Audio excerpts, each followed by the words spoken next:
That was the record before us, and here we are, pre-recorded, because we did this a few weeks ago, because we're not here at the moment, are we? We're away in that. I'm Ricky Gervais, with me Stephen Merchant. Hello there. And Karl Pilkington.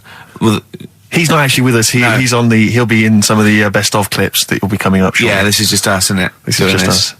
We did this, when did we do this, Rick? A couple of weeks back. Hold on, what is it? It's the 27th today. Yeah. I enjoyed Christmas. I loved Christmas. I loved Christmas. I had a great time. What did you get? Loads of presents. So did and I. I'm glad they made it to number one. I'm really glad. Stroke, he, she. Yeah, I'm really glad that the pop idols, Cliff Richard, Westlife, made it to number one. Bo Selector. Yeah, just delete that. Okay, well, we're going to play some of the best of, some of the greatest moments of the last 3 weeks. Yeah. Ever heard on XFM 104.9. What about this? Do you remember this one? Oh, which one is it? All right, so here's the first bit. XFM 104.9, Ricky Gervais, Steve Merchant, Karl Pilkington. Tell us about this monkey, Karl. You're going to love this one, Steve, right? So last week we were talking about how, like, a lad left his family because there was problems at home and that. He went and lived in the wood. He got airy. Right? No. Leave it there, Rick. We haven't got time to go into it. Right, so... That's what happened. And that's what happened. He lived with the monkeys. He went airy. That's what happened. Looked into some other stuff about, like, airy kids and all that. Yeah. Came across this story about a bloke, right, who worked in a zoo. Oh, dear. Right? So... Trouble's brewing. Loving his job and that, but it's quite a lonely sort of job because you don't see many people. You're just dealing with animals all the time, right? Ooh. So anyway, he gets a bit pally with a monkey because it's the closest thing to a human. Well, that ape is. Right. Yeah, but you can't really go that close to apes.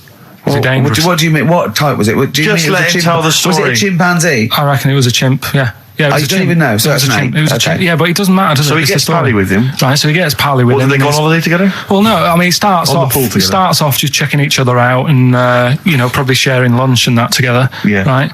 Anyway, this goes on for a while. They're getting on well on that. And then after a while, right, the monkey starts sort of imitating him a bit more and sort of walking upright. Oh, God. Yeah. Right? So he thinks, oh, that's a bit weird. Anyway, they get on really better and what have you. So he thinks he could live at home with me, because we're getting on the storm. Yeah. Right?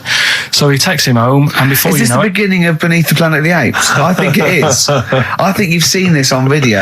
I'm worried, because he's already imitating him and they're moving in together. I'm thinking it's maybe a bit like Single White Female. Single White Zookeeper. Oh, brilliant. Right, so anyway, so he's moving in and it's getting used to sort of the normal human life. He's having a cup of tea in the morning. Yeah, PG tips. He finishes the day off with Oh, dear. Finishes the day off with what? He doesn't have to move a piano at one point, does he? He finishes the day off with a little brandy. Yeah. What, he pours himself one. Is he wearing a smoking jacket? Yeah, I'll tell you what, Karl. You're a maniac, mate. No, this is why it attracted me. It's amazing, right? So he's having his brandy and that, loving his life.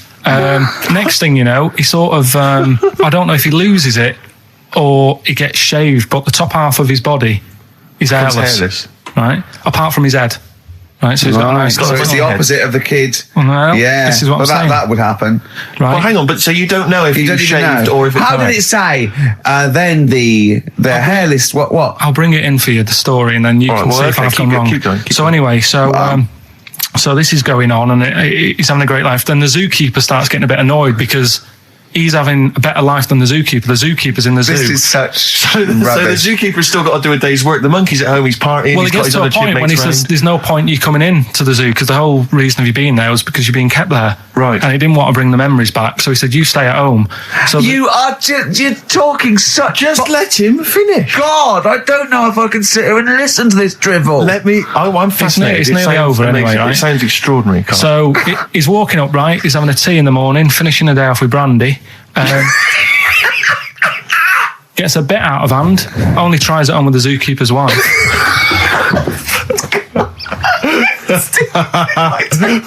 Make him go away, Steve. How does he do that? Well, because he's around humans a lot, he becomes a bit of a charmer. And, But what is it that he could do to seduce her? Pick fleas out of her? he didn't say. He was built. Yeah, he is well done. So what about that? Wait, what do you mean, what about it, Karl? It's obviously not true. I don't understand how. I love the fact he becomes a charmer. He's got better taste in brandy. Exactly. And he, What was it that he was doing that seduced her? I don't know. I thought maybe because he was at home more than the zookeeper was. But what would he be doing, I Karl? love the fact that- He's not going to be talking with her. They're not going to be playing like, Trivia Pursuit. Maybe she liked the silent type. He didn't go into that. He just said that's when the trouble started. Karl, play a record. Right. Is that what Suzanne did when she brought you in? Ricky Gervais, Steve Merchant, and Karl Pilkington. Not done a lot. Maybe you should earn your money as you get to Mondays off for this 2 hours of nonsense.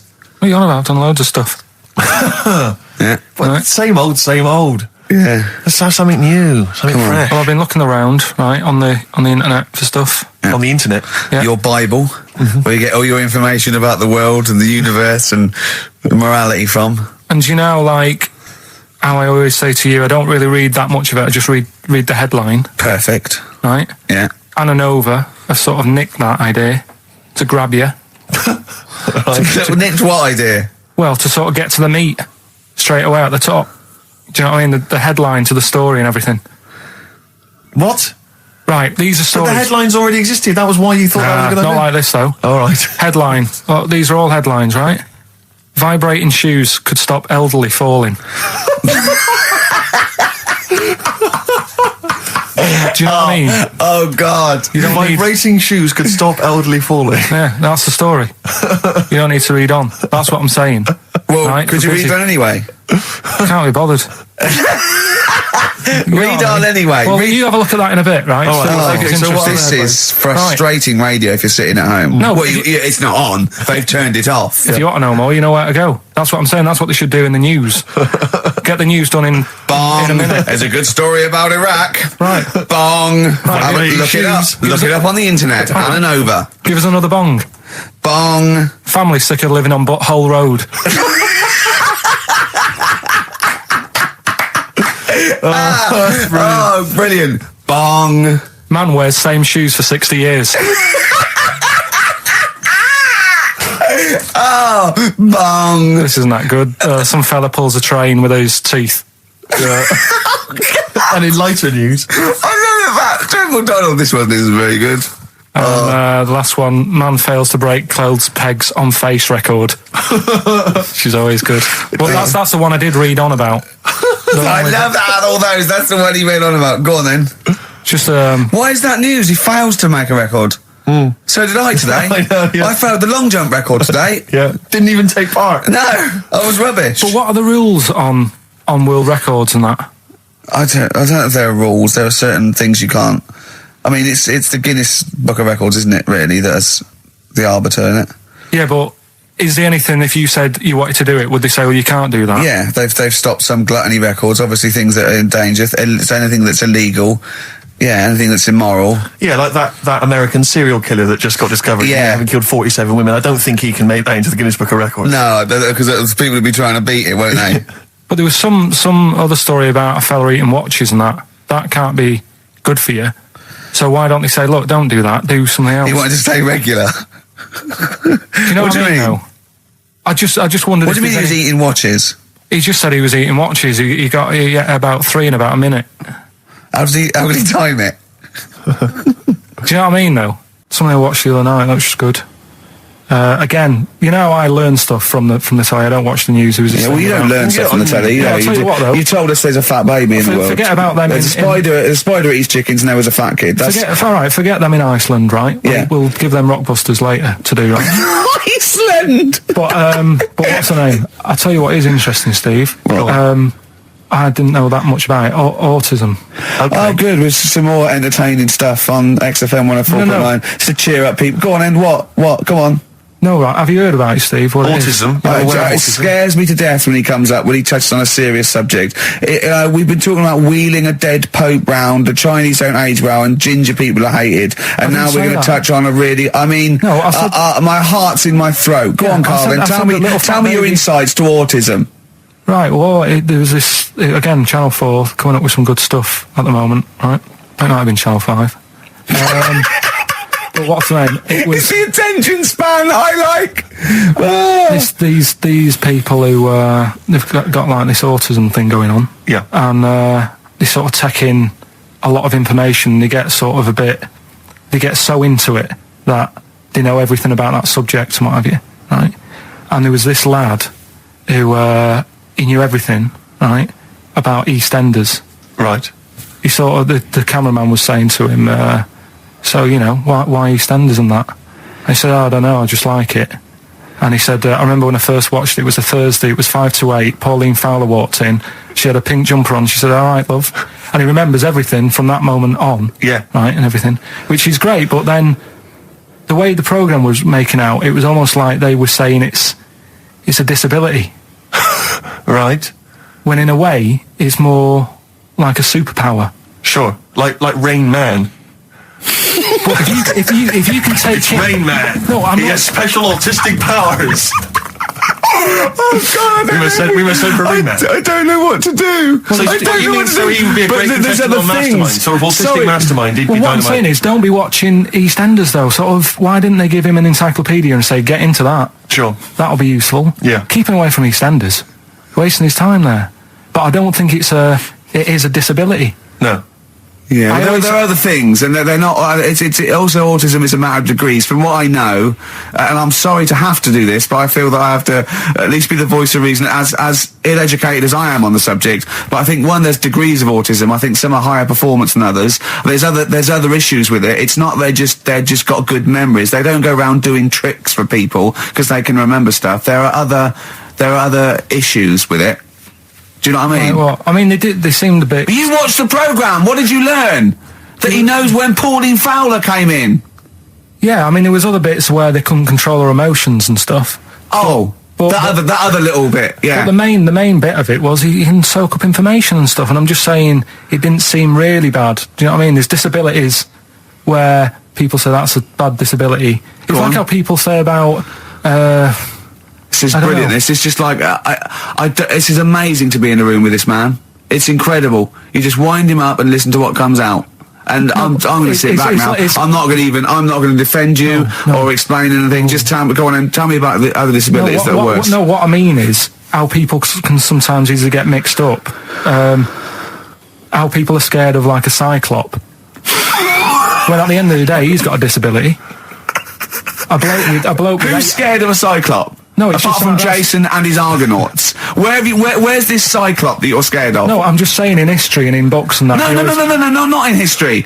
History happened. Yeah. What are you thinking of? You're mixing history with Greek mythology and Roman mythology and every other type of mythology. What do you mean? There wasn't really a giant cyclop that went round picking up ships and throwing them around. That's not history, Karl. Do you think Batman's history? No, but it was ages ago, wasn't it, when we were sort of forming... No, I'm not saying it didn't happen ages ago. I'm saying it didn't happen. Well, he might have done. I mean, what's so ridiculous about a fellow with one eye? In the middle of his head, and he's big and scary and lives in a cave. Why is he scary? Because what if he had 8 eyes, I'd be scared of him. At the end of the day, he's got a disability... we'll talk about it in a bit. 4.9, I'm Ricky Gervais, with me Stephen Merchant. It's the best of. You've been voting in all week, sending your emails, so here's the clips that you wanted. Go on then, do a film review, quickly. Right, well today on film review, we're doing classic films, and today we're looking at Elephant Man, John Merrick, one of his better pieces of work. It's a sad film. I've never really been able to watch it all the way through. Sorry, John Merrick's better piece of work was him being the Elephant Man, played by John Hurt. Yeah. Go on then. Sad film. When I was younger. Tell us a bit about it. What is it about? Who's John Merrick? It's about a fella who's got a funny head. Right, tell us this. And, he lives in, I think he lives in London, in like about the 1930s or something like that. And he's being picked on all the time and stuff. And first time you watch it, you'll probably cry a bit. And then the second time you watch it, you're just sort of thinking, God, that would be bad. Sort of having a head like that being picked on all the time. Then the third time you watch it, you might think, how does he get his jumper on? Then, I don't know, I'm probably bored of it the fourth time. but it's well worth watching. So Elephant Man. Brilliant. Yeah, see it. Brilliant. I think if you want to get on TV, Carl, you'd be better as the subject of maybe like an omnibus documentary. Living with Karl. So we'll move on to this next one, right, which is brilliant. Dead short story. So, right, old woman, about 70 years old. She's normally fit and healthy and stuff. Nothing wrong with her. She's having a good life. And one day, she goes for a check to the doctors, just to check herself out, because she's getting on a bit. It says, take your clothes off and that. So she does. And checks her out. Says, yeah, you're looking good. Turn round. He said, oh, God. He said, you got a tumour on your buttock. Right? So she goes, oh, well, can you do anything to sort it out? So they go, yeah, we could book you in for an operation. It's best if we remove this. Books are in for an operation. Operation day comes, strip her down and that. They're all stood round, the doctors. Start to operate. It only turns out it's a pork chop that she sat on 5 years earlier and it had stuck to her buttock. Right, Karl. I can forward you. Serious. Right, okay, Karl, I'm telling you now, I'm leaving. I'm never doing this show again. No, I'm serious. Honestly. You're talking, I've never had such...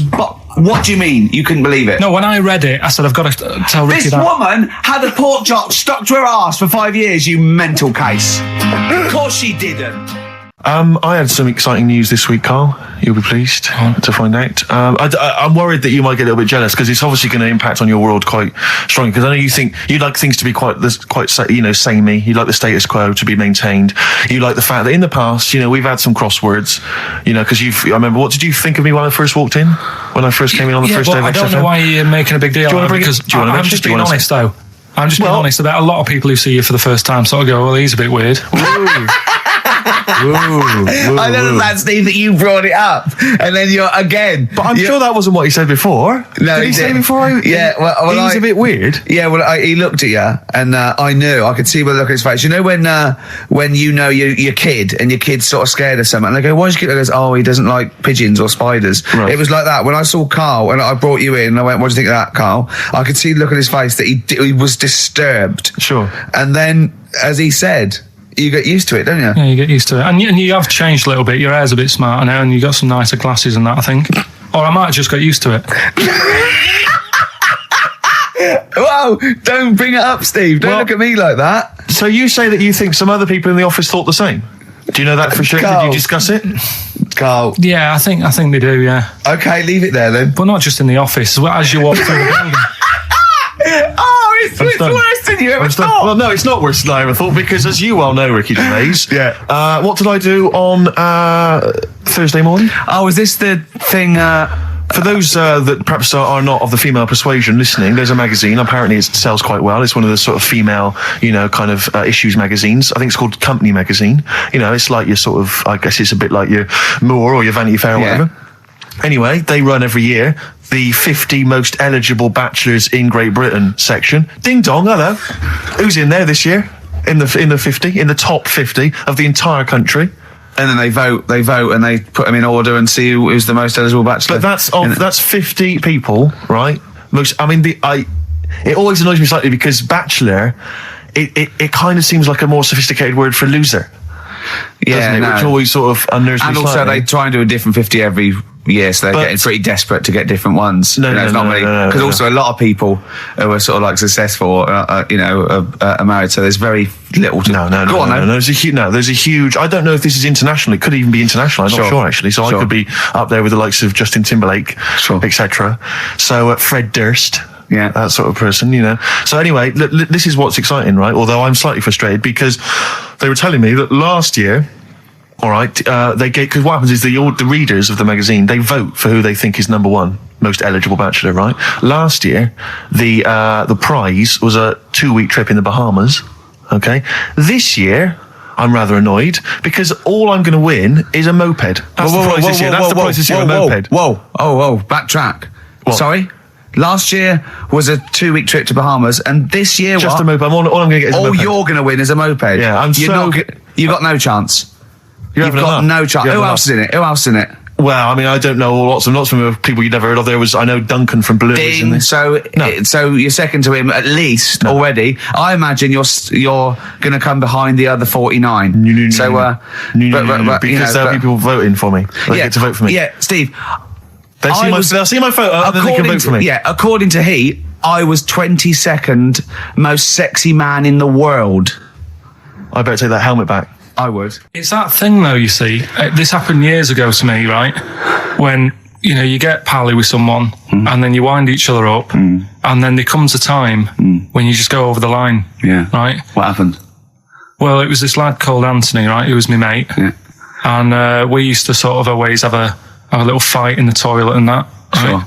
Sure. Punch each other. No, I want to wipe it. And the punches, used to get harder. Yeah. And stuff. And then, so he hit me harder. Turned out into a proper fight. Yeah. I chipped his tooth on the sink. Right? Right. This happened at school, and it was time for assembly, and I thought, and he's in the toilet crying. I thought, go to assembly. There's police in there in the assembly that day telling people about unnecessary violence. And you thought they were there for you? So I'm like, oh no. Anthony's going to come in a minute, like crying with all blood coming from his mouth. I'm going to get arrested. Yeah. Did you go running and sleep? And that was an example of. Yeah. I mean, it kind of happened because I went out with a girl who he fancied. How old are we now? About 8 or 9. I think that's out of order. Going out with a mate's girl. Yeah, but she didn't like him. He had like big ears and that. He had no chance. You're so why such a should dick. No, but do you know what I mean? All right, I haven't got the looks like I used to. Sure, when you were 8. But that's before the stress of, having head squoes and that sort of thing. I have aged a lot. Having your head squeezed. I love your own grammar. I know. That's the past tense, is it? Squeeze or to have squeezed. Oh, he did squoze his head. Yeah. Oh, brilliant. So, what about a bit of Bowie? Bowie? Be my wife. Carl, I'm asking you. I think we can squeeze that in. Be my wife, Carl. Come on. I'm Ricky Gervais, with me Stephen Merchant and Karl Pilkington, our producer. Right. In inverted commas, heat put. Yeah. They know. How are you doing, all right, Karl? Yeah, didn't they also write something about me bald round head? Yes, perfectly round little bald man head, they said, so... Because you need to know that when you listen to the radio on that. Really matters what my hair's doing. Your hair, have you given it a little sort of polish? Because you look like a cue ball at the moment, and you've had a shave in it. I've never seen such a round head. It actually looks like a plate with ears. Yeah, well, for those that have never seen Karl, I actually, if you remember, I think he looks a little bit like Mr. Spoon from Button Moon. He does. If you've ever seen that show, also he looks like, when they say they find with a little 4-foot human and it's actually 500,000 years old and they give it a name and it's the first Australopithecus into. Right? He looks like one of them as well. Perfectly round little. He is the missing link. He looks half human, half monkey. Because he's got a slight slouch as well. So it's I know, like those pictures where you see it going from an ape to a man. He's one of those in the middle. Yeah, and of course his monkey hands, his hairy little wrist to those skinny little things that you can get oranges out of holes with. And it's unbelievable. Why are you so all shaved and polished and everything? Got a wedding. What? Got to go to a wedding today, so thought I'd, clean myself up a bit. Yeah. Shouldn't you be wearing a suit or something? No, I'll go home and put something on. Oh, okay. But, Suzanne said, make an effort. I sort of had a shave and that, and then I came out of the bathroom, she said, oh, your head looks a bit sort of eggish. She's right. She always worries about when I have a shave, because I just, That's your girlfriend, Karl. I know. Saying that. Just think, so don't worry about Heat saying it. The funny thing is, it's Boyd Hilton, I think, of Heat that wrote it. And he's got a little bald head. Yeah, no, don't slag him off. Yeah, but on the end of his review, does it say, written by Baldy Boyd? No, because it doesn't matter, it's a magazine. Don't worry about it. Looking forward to the wedding? A bit boring, isn't it? But you got to do it. They're probably listening. No, it'll be a great day for them, but I know what will happen. Suzanne will see, all the fuss and that, and then she'll get ideas, and I'll have to let her down and all that. Why is it you don't want to get married again? I always forget. It's just, who's it for at the end of the day? I've been with Suzanne for 11 years, right? Sure. We're happy. Well, I am. That's what counts. You're never happy. I am. I'm all right. Yeah, no, I know you're happy with Suzanne and everything, but apart from that, you're never happy. You are the most grumpy, moany thing in the world. I mean, I get annoyed, but I'm always happy. I was annoyed here. I was happy coming here, but there was a bloke behind me walking and scuffing his feet. He had a pair of those stupid skulls on, and he was clicking and scuffing. Wear some shoes. You don't have to click. Pick your feet up. Flip-flops annoy me. You know, but I'm happy. I'm just annoyed. You are just like, oh, the world's on me. It's rubbish, this. I know the world's great. It's just sometimes people annoy me by being there, you know. But Steve said I should be locked in one of those towers that princesses used to be locked in fairy tales, so because everything annoys me. But you're grumpy. I'm not. I'm all right. XFM 104.9. We're not here. This next clip is one of my favourite clips. Look, it needs no introduction. Here it is. Finally, White Van Man, what do you make of the fact that Sainsbury's are bringing in square tins? Is that a true? concern for you? Is that true? Apparently so. Why? Dunno. Like it's easy to stack. This is what the guy in the Sun has said. That should be interesting. That should be his comment on Sainsbury's are bringing in square tins. Is that should be interesting for meatballs.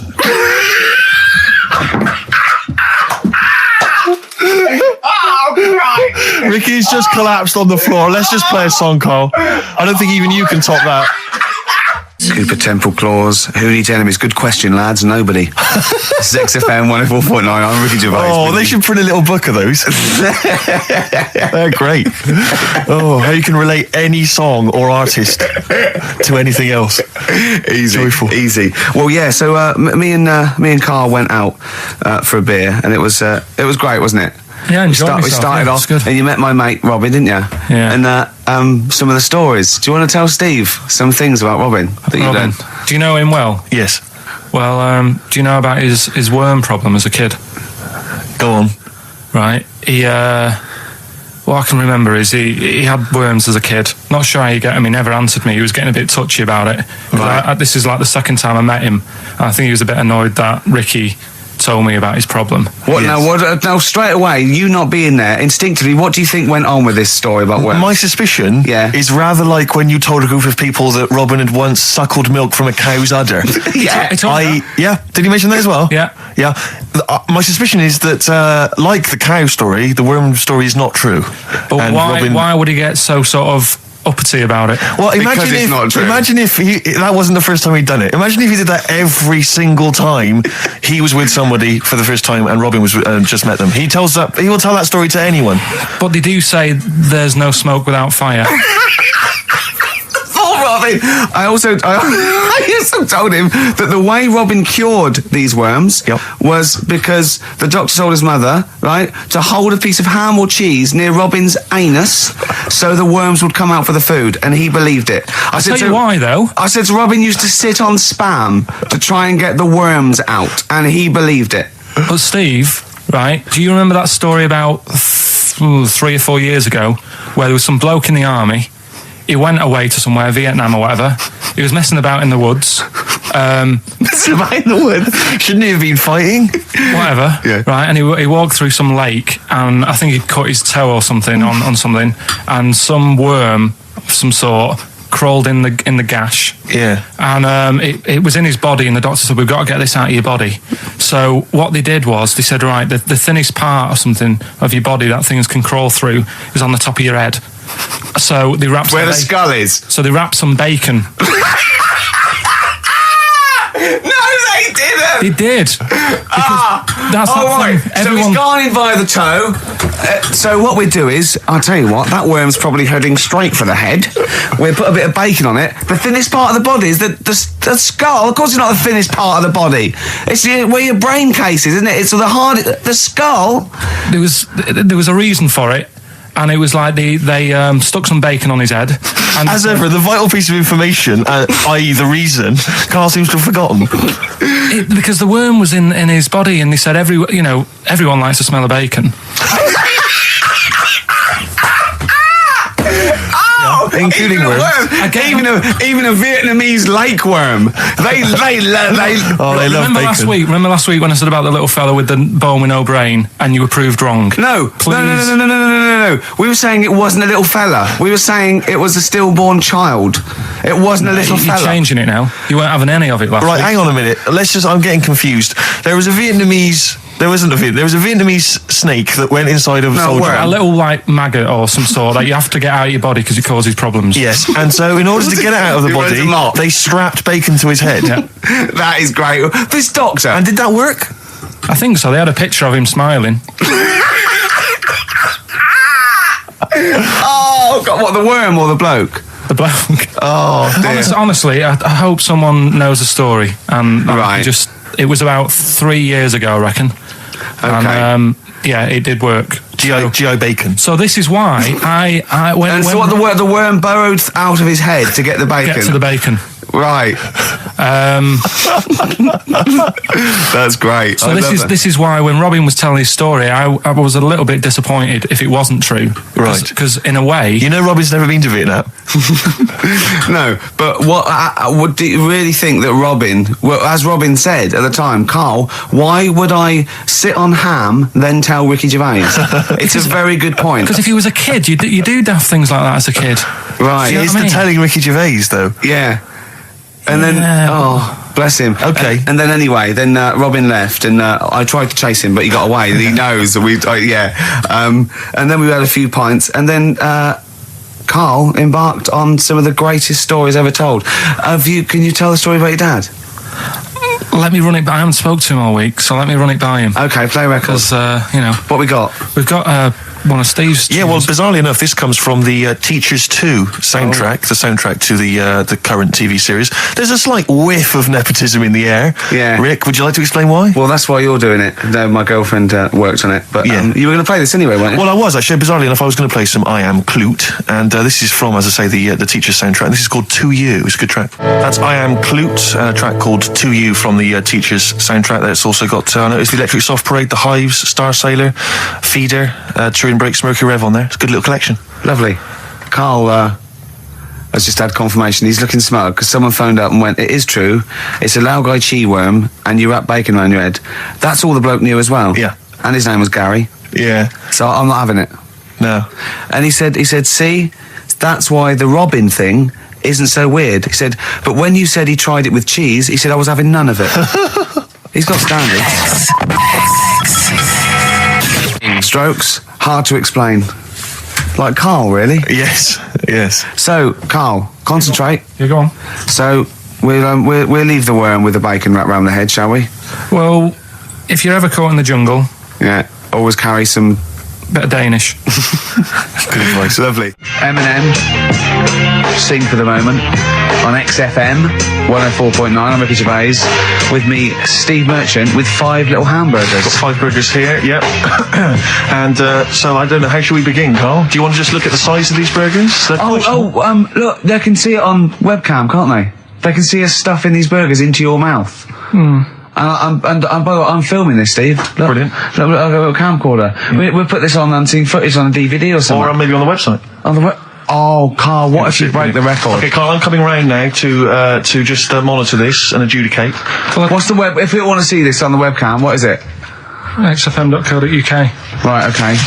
Hold on. Can I, Steve? I'm not being funny. I'm not being funny, right? But I think I have got like a bit of a wheat thing. You've got a bit of a what? A wheat allergy thing. Don't give me that. No, seriously, my head's... I've been eating a lot of shredded wheat recently. And my head's got a bit bigger. Karl, I don't think you can let us down now, mate. So you just got to put that first. No, I can't put that like that in my mouth on its with. I've got to break it up. I've got to break it up. Can't break it up. Can't break it up. It doesn't say you can on the rule thing. It does. It doesn't. I can't look. I physically can't. Try it. I can't look. I'd have to be Jay Goody to get that. Seriously, look. Try it. Yeah, I know, but you're not approaching it right. That's it. Come on. That's all. Oh, God, he's not going to do one. Keep going. That's good work. Keep going. Keep pushing. Keep pushing. Get one in at least. Ease it. Get one in at least. Get one in. Ease it in. Get one in. Push it! Push it! That's one. Let's go for another one. Let's go one more. I reckon you've got to rip it up a bit. Okay, do that then. See how many you can get in. You've got to get in 2. No, just one. No. Well, it's no, three. pack it in. What do you do? Pack your cheeks first. Honestly, Steve, my head is swelling a bit because I have got a wheat thing, a wheat allergy. That'd be good then, there'd be more room. Right, okay, look, Karl is now just sticking it in his cheek. Yeah. Don't eat any. You can't swallow any. It's like a hamster. You got to work it like a hamster. Yeah, stick it in. Come on. He looks like Marlon Brando in The Godfather. Come on. Don't lose any yet. Right. Pack it in, then use your fingers to pack it in. Come on. Wedge it in. Like you're grouting the bath. I can't do this either. Keep going. Keep going, don't give up so early. This is part of the problem. You just give up, Karl, too quickly. You failed again. It's like a history O level. Come on, Karl. Come on. Do something well. Succeed at something. Push it in. You've got nearly half a burger there. Oh, I'll come round there. You're chewing. Don't chew. I've got a bit of food. I don't know what he said, but is that a whole one? No, it's not. I can see bits left. Come on, Karl. Come on, keep working at it. We keep working at it. But there's so much space in your mouth, I can see it. He's going red. Okay, we'll do another one. We'll do another one. That one then. We're doing a. Oh, are you alright? Are you going to be sick? Are you alright? Alright. Oh God, should we play a record? He's making my eyes water now. Okay, I'll find a different one for you. Find a different one for What about most grapes eaten in 3 minutes? I'll go. Do you want to do that? Grapes are easy, aren't they? That's easy. Great. Come on, grapes are easy. Come on, don't make him laugh. He's choking. He's choking. Oh, Karl. Quick! Keep going, Karl. Come on! What happened? Did he just throw up? No! Don't make him laugh! Oh, come on! We can make wine. Come on, Karl. You're doing so well, mate. I want to go. Come on. Only. Why are you making him laugh? That was a world record attempt. Come on. He's over. Keep going. Come on. You got 25 seconds. Come on. Oh, I think that was a shame actually because you were doing well, but something went wrong. I know, and I think those are bigger grapes than the ones I've seen before. They're quite big grapes. Look at his face. He looks so despondent. Come on, Karl. 8 seconds. Just a few more. 5. Come on. What's the matter? 2, 1. It's all over, Karl. It's all over. Better count how many you did. You can get good at this. We can get good at this over the weeks. I think that was a fairly pitiful attempt, actually. I really thought you had a... It's interesting, actually. These are harder records than you might think. Yeah, I know. 6, 8, 10. How do you feel after that record-breaking attempt? Not happy with that. What are you not happy about? The fella who did it, was he in hospital and just had loads of grapes? I was bored. I'm sure he wasn't producing a radio programme, that's for sure. Well, to be fair, neither are you. What was tricky about it? What did you find hard? I think having Ricky standing over me, sort of shouting, "Go on!" isn't normal. No. But that wasn't... He hasn't eaten any! Hold on, that's 50 left. That's quite a poor attempt then, by the seam of it. Would you think about trying to maybe do that again in a couple of weeks? Would you do some practice and try that again? Leave it for the experts. And I noticed a tricky point. Maybe sort of when you had about 50 seconds to go, you seemed to be spewing things into the bin. What was that? Again, mainly Ricky standing over me. So 88. He's got 88 left. Okay, so what's the mental arithmetic there? Because we put how many in? It was 150 in the thing, wasn't it? What did I say? What did I say I had left? Well, I'm not doing it again. 88. So you had 88 left. So 62. God, you're only at 62. What's the matter with you, Karl? There's people starting you at 62. That is rubbish. That's disappointment. Let's leave that. So you failed on 2 world record attempts then. 62, and the record's that is rubbish. What were you doing? Oh, yeah, but like I said, I've got a small throat. I can't drink a drink quick. Ever since the Mr. Freeze Pops when I was 6, that I nearly choked on, I nearly died on, I can't go back. It'd be like asking, I don't know, someone who got run over to play Frogger or something. What's Frogger? This is the Best Of Show on XFM 104.9. I'm Ricky Gervais, with me Stephen Merchant. Yes. I hope you're enjoying the Best Of. I'll tell you something I do know. Go on. Right? But I can't really get a question out of it. Go on, just tell us. There's a shadow somewhere. It's already good, isn't it? I'm loving it already. No, right? There's a shadow. I think it was in America. Yeah. And it's on a quiet road. I'm guessing somewhere like Boston. That's what I imagine. Okay. Right? No. Somewhere like Boston. And people at night used to see this shadow moving about. And they'd go, what's that? Right? And it got known, the little local town got known for this shadow, but it didn't cause any problems. What are you talking about? Well, it was like, you lost me. What are you talking about? Do you know, like, some places get famous, like Scotland's got the Loch Ness Monster and that, but it doesn't cause any. Yeah. But it doesn't cause any problems. It does exist. Go on. Right? So there's this shadow walking about on the road. What do you mean? No, what's he again? Rubbish. Right? So he's walking Nonsense. about. Where did you read this? Where did you see Walking this? about. This was on the internet, and I'm sure. Sorry. Sorry. Right. I thought it was shite. I didn't know it was on the internet. Right. So this shadow is moving about, and Independently of an object. yeah, and the local mayor and that is like, yeah, it's a bit weird, but it's not harming anyone. The mayor involved. Was he elected to that post? Hey, Mayor, we got a problem down here. Seems like a shadow. Well, it's not causing any. No, it's just causing any problems. Yeah, go on. But that's the thing. It was left for years, and then it did start causing problems. I see, that's it. If you leave these shadows to go unchecked, Rick, they go crazy. Yeah. You let them run amok in the Yeah. city. Yeah. You've got to stand What around did it do? on What did it roaming do? shadows. What did the shadow do? It was pushing people off the bikes. It was what? It was pushing people off the bikes. Oh, I'll find out more for that next week. Right, that'll tease oh, them. you're a maniac. We'll do more on that. We haven't had time for Please educating. never have children. Right, listen. You are Just promise me now you'll never have kids. Like when you're born, you're a little baby, wrinkly and stuff. When you get older, you sort of morph into a baby again. And you go through the same phases. So when you're young, you buy singles. You get old, you got nothing to do all day. You got all your pension money. What will I buy? Cliff Richard's on the telly. Here's my video, buy me song. You see, that started off as quite a sensible point, because I actually think they do it. But what was all that alien stuff about when you're born, you go wrinkly and you go wrinkly again? So sometimes you mix like normal things that human beings say with I don't know what. Well, look, when you're a baby, you've got a little bald head, no teeth. You get old. What happens? Are you a philosopher? You're an official philosopher. Because, I mean, it sounds like it. Oh, Karl, play a record. You're a gem. You're a diamond. Oh, chimpanzee, that monkey news. Right. There's this monkey, right? Yeah. And it had been, do you know you hear about monkeys being badly treated and stuff like that? Yeah. So, anyway, it goes into this home. It's 14, this monkey. It's called Matty, right? Goes into this home where it's looked after.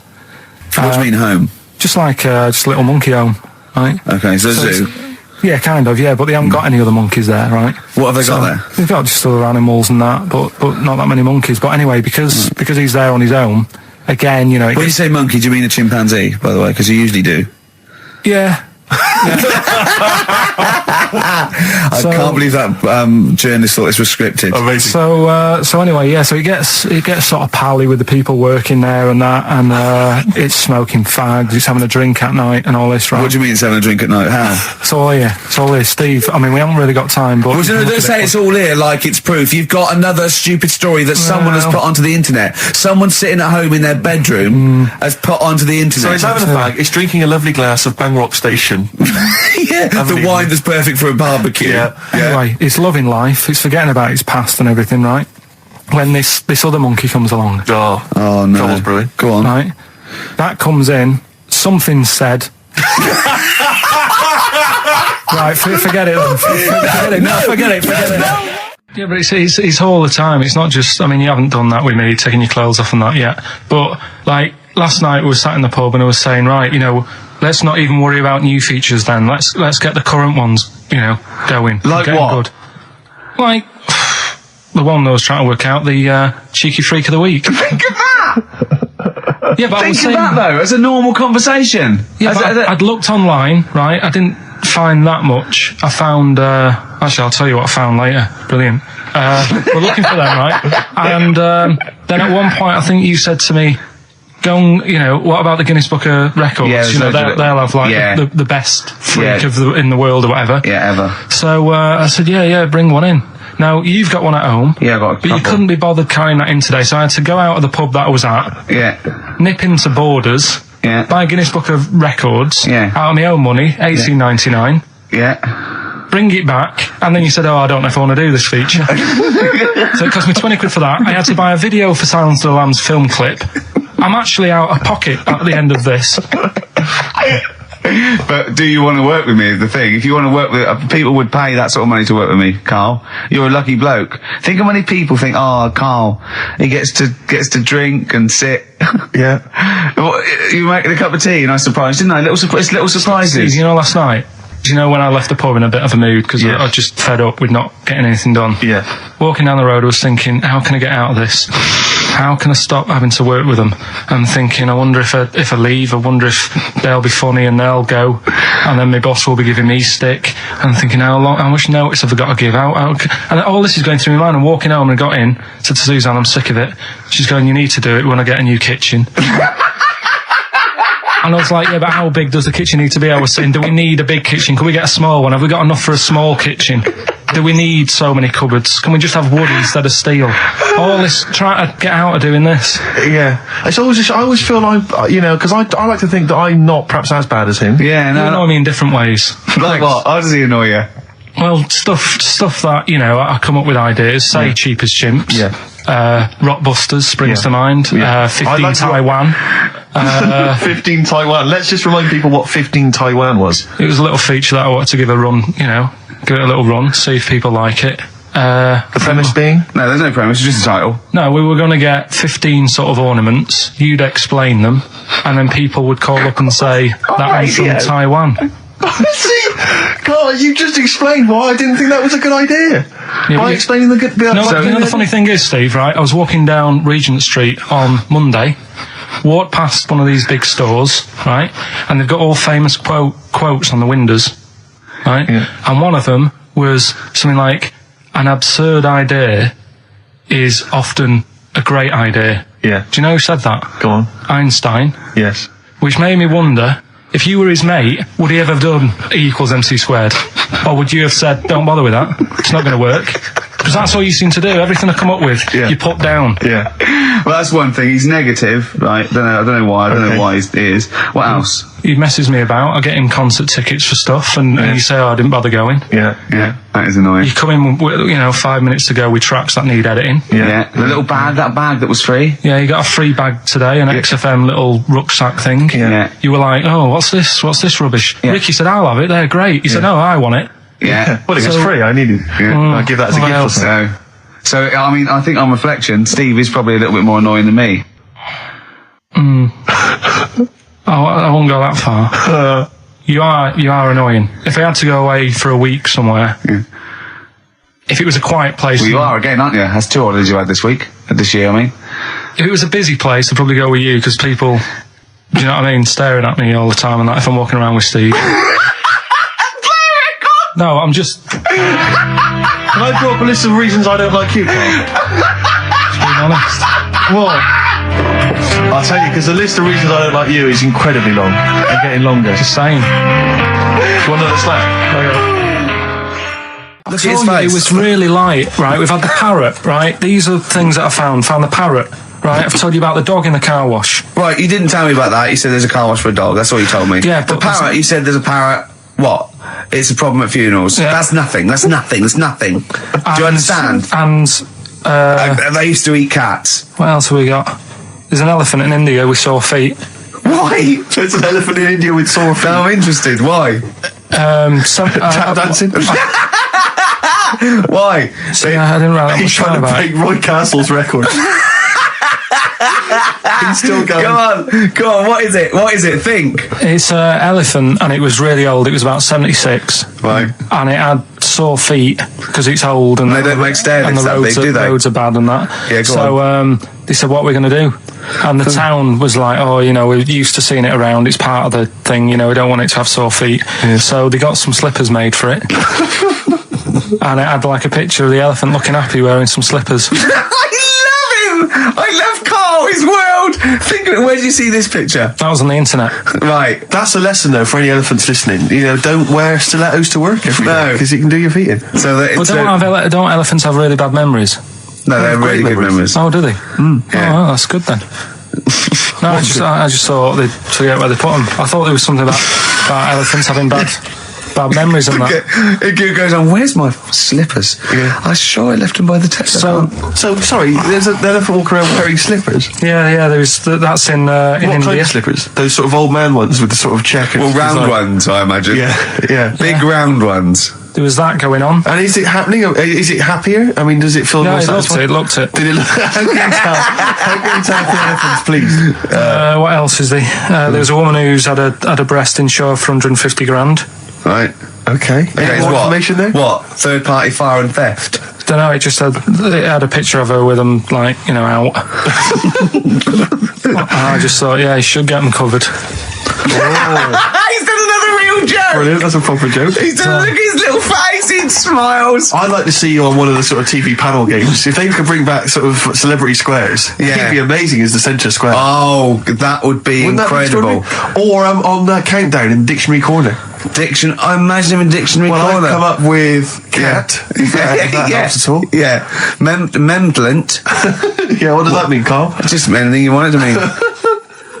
What I've got, there's a dog that's got a cough in Singapore because it smokes 20 a day. Right, okay, another one. No, it's the last one in it, so we'll save it. The last one we've got is Is it right to say that Rockbusters is no longer? We've still got Rockbusters. It's hanging on by the skin of its teeth. I thought we got rid of that. I thought we'd all agreed that we got rid of that rubbish. No, I think we should do it. I think people like Nobody wants it. It's because he got his name in Heat now. It's Ricky Gervais, Steve Merchant and Karl Pilkington and Heat said they like Rockbusters. That's why. Karl, I thought we had a meeting and we agreed it was not going to happen anymore. He's worried about the fans. There's a guy here he just emailed in 3 band names. He said, I may as well email in now on the off chance these are right because it's such an arbitrary quiz. Yeah. It's essentially a waste of time. The clues are so complicated. Frida Payne. That was a classic. That was a classic Rockbuster, wasn't it? When they start getting a bit ridiculous and that, and people aren't getting them, then you can't drink that pop now. Shaka Khan. No, that was another piece of genius. Well, I think we've already reached that stage, Karl. I've only just got in this river, and there's loads of logs. Justin Timberlake, he said river. Lake, he said river. Lake, he said river. Just few of the highlights of Rockbuster. Can you please promise that this is the last one today? Because it's really, I think it's bringing the show down. Steve, he can't promise he'll remember the answers today. How can he promise what's going to happen next week? I still think it's got legs in it. Let's just see how it goes next week.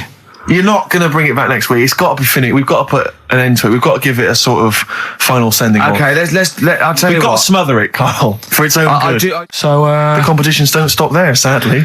No. Rockbusters. Oh, God. Right, how about, we've got this other thing, this other music thing. Yeah. How about we make that part of it? How many competitions have you got? No, well, this is what I'm thinking, because we can, if you're not happy with Rockbusters, if we add a little bit to it, and they love the bit I've added, then we can slowly fade it out without them knowing. That's it. Do 2 of your Rockbusters and one of these. Right. Are these the prizes, Karl? They're the prizes. Well, let's do the prizes. Let's quickly go through them then. Yeah.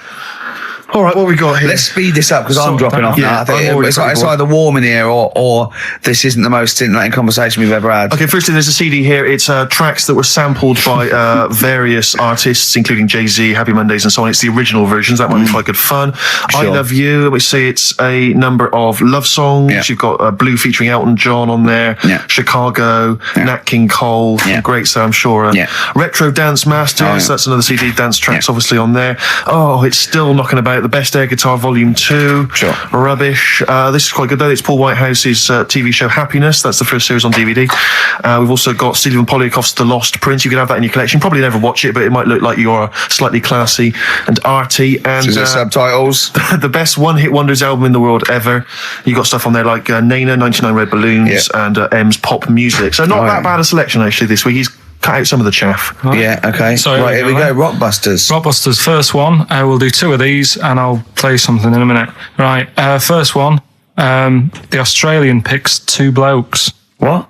The Australian picks 2 blokes. The Australian picks 2 blokes. The initial? Yeah, the initial E.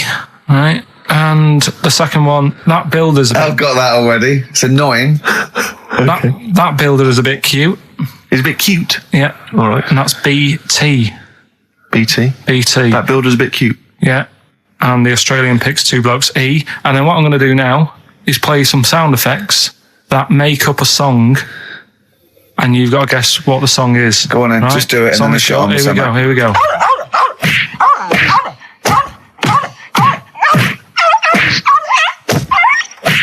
There you go. So what song's that? It's sort of an XFM type okay, song, well, that's isn't it? great. Email only. So I should just clarify that the first 2 are band names or artist names, but that's the title of the track that we want there. Yeah, that's right. It's That's so right. confusing. No one's ever going to figure this out. They will, though. They will. They'll do it. Ricky.gervais@xfm.co.uk. Hey, listen, we've got the best fans in the world, Steve.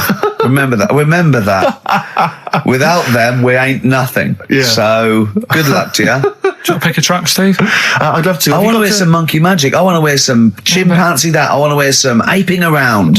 We've got that still to come. Look forward Oh, to I that, Rick. can't believe it. We've got Rockbusters. That film sounds good. And we've got, look at him up in Hollywoodant. And we've got like, Monkey Me, Monkey You. We got Gibbon on the horn.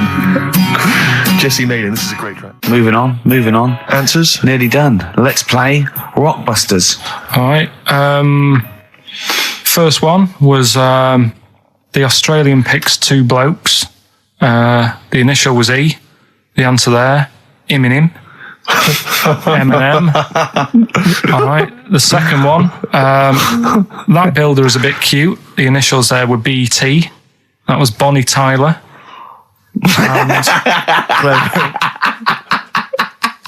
And then we introduced a new bit to the show. That song sounds all right. These were the effects you heard.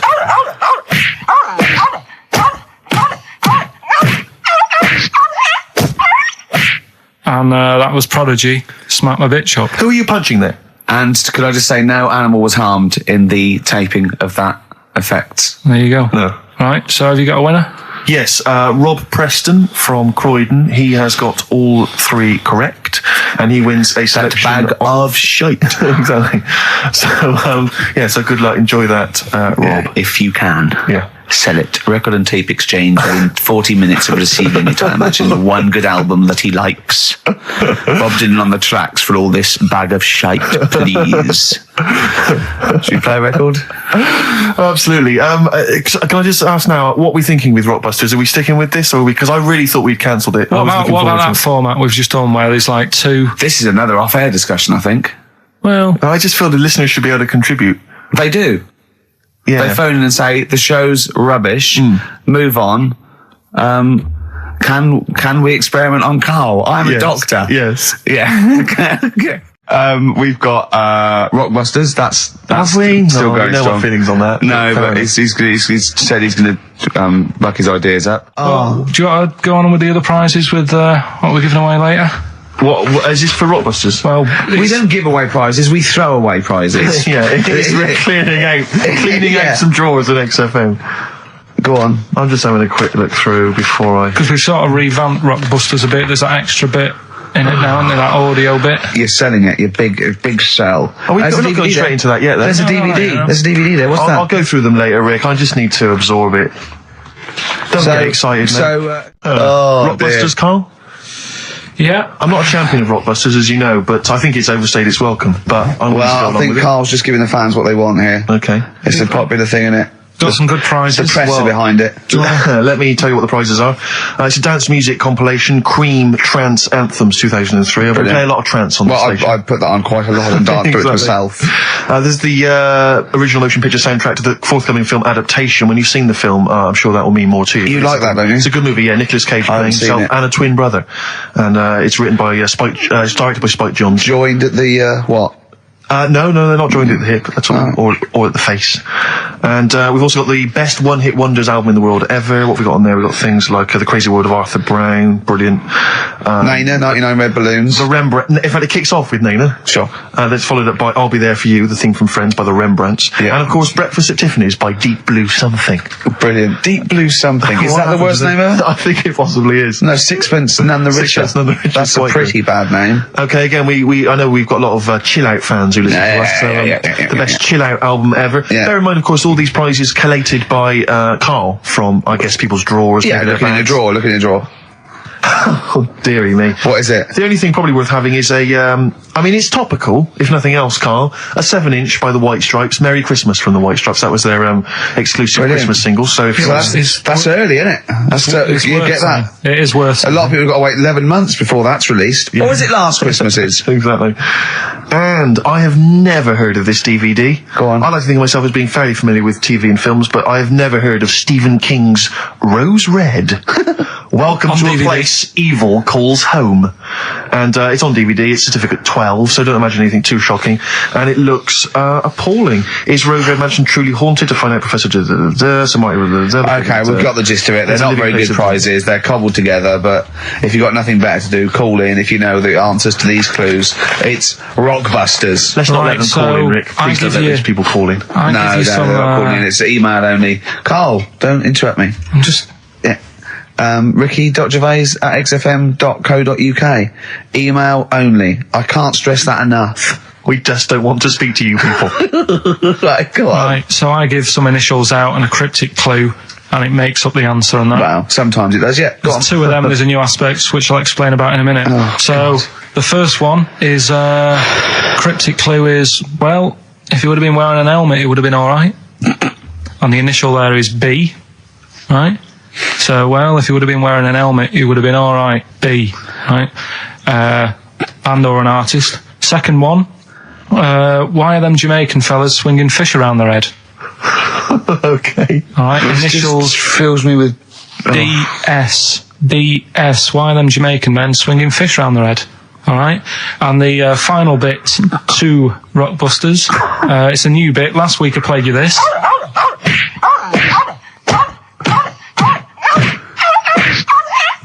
His face goes along with it. That's someone beating up a dog. That was Smack My Bitch Up, right? So here's some sound effects and that, and they make up a song.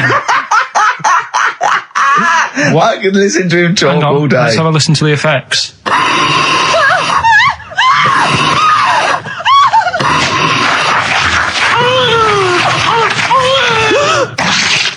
That's terrifying. Right, I told you not to play that one. It's rubbish. No one will get that. Well, we'll see. I heard that. I can't always say, I said it's rubbish. No one will get it.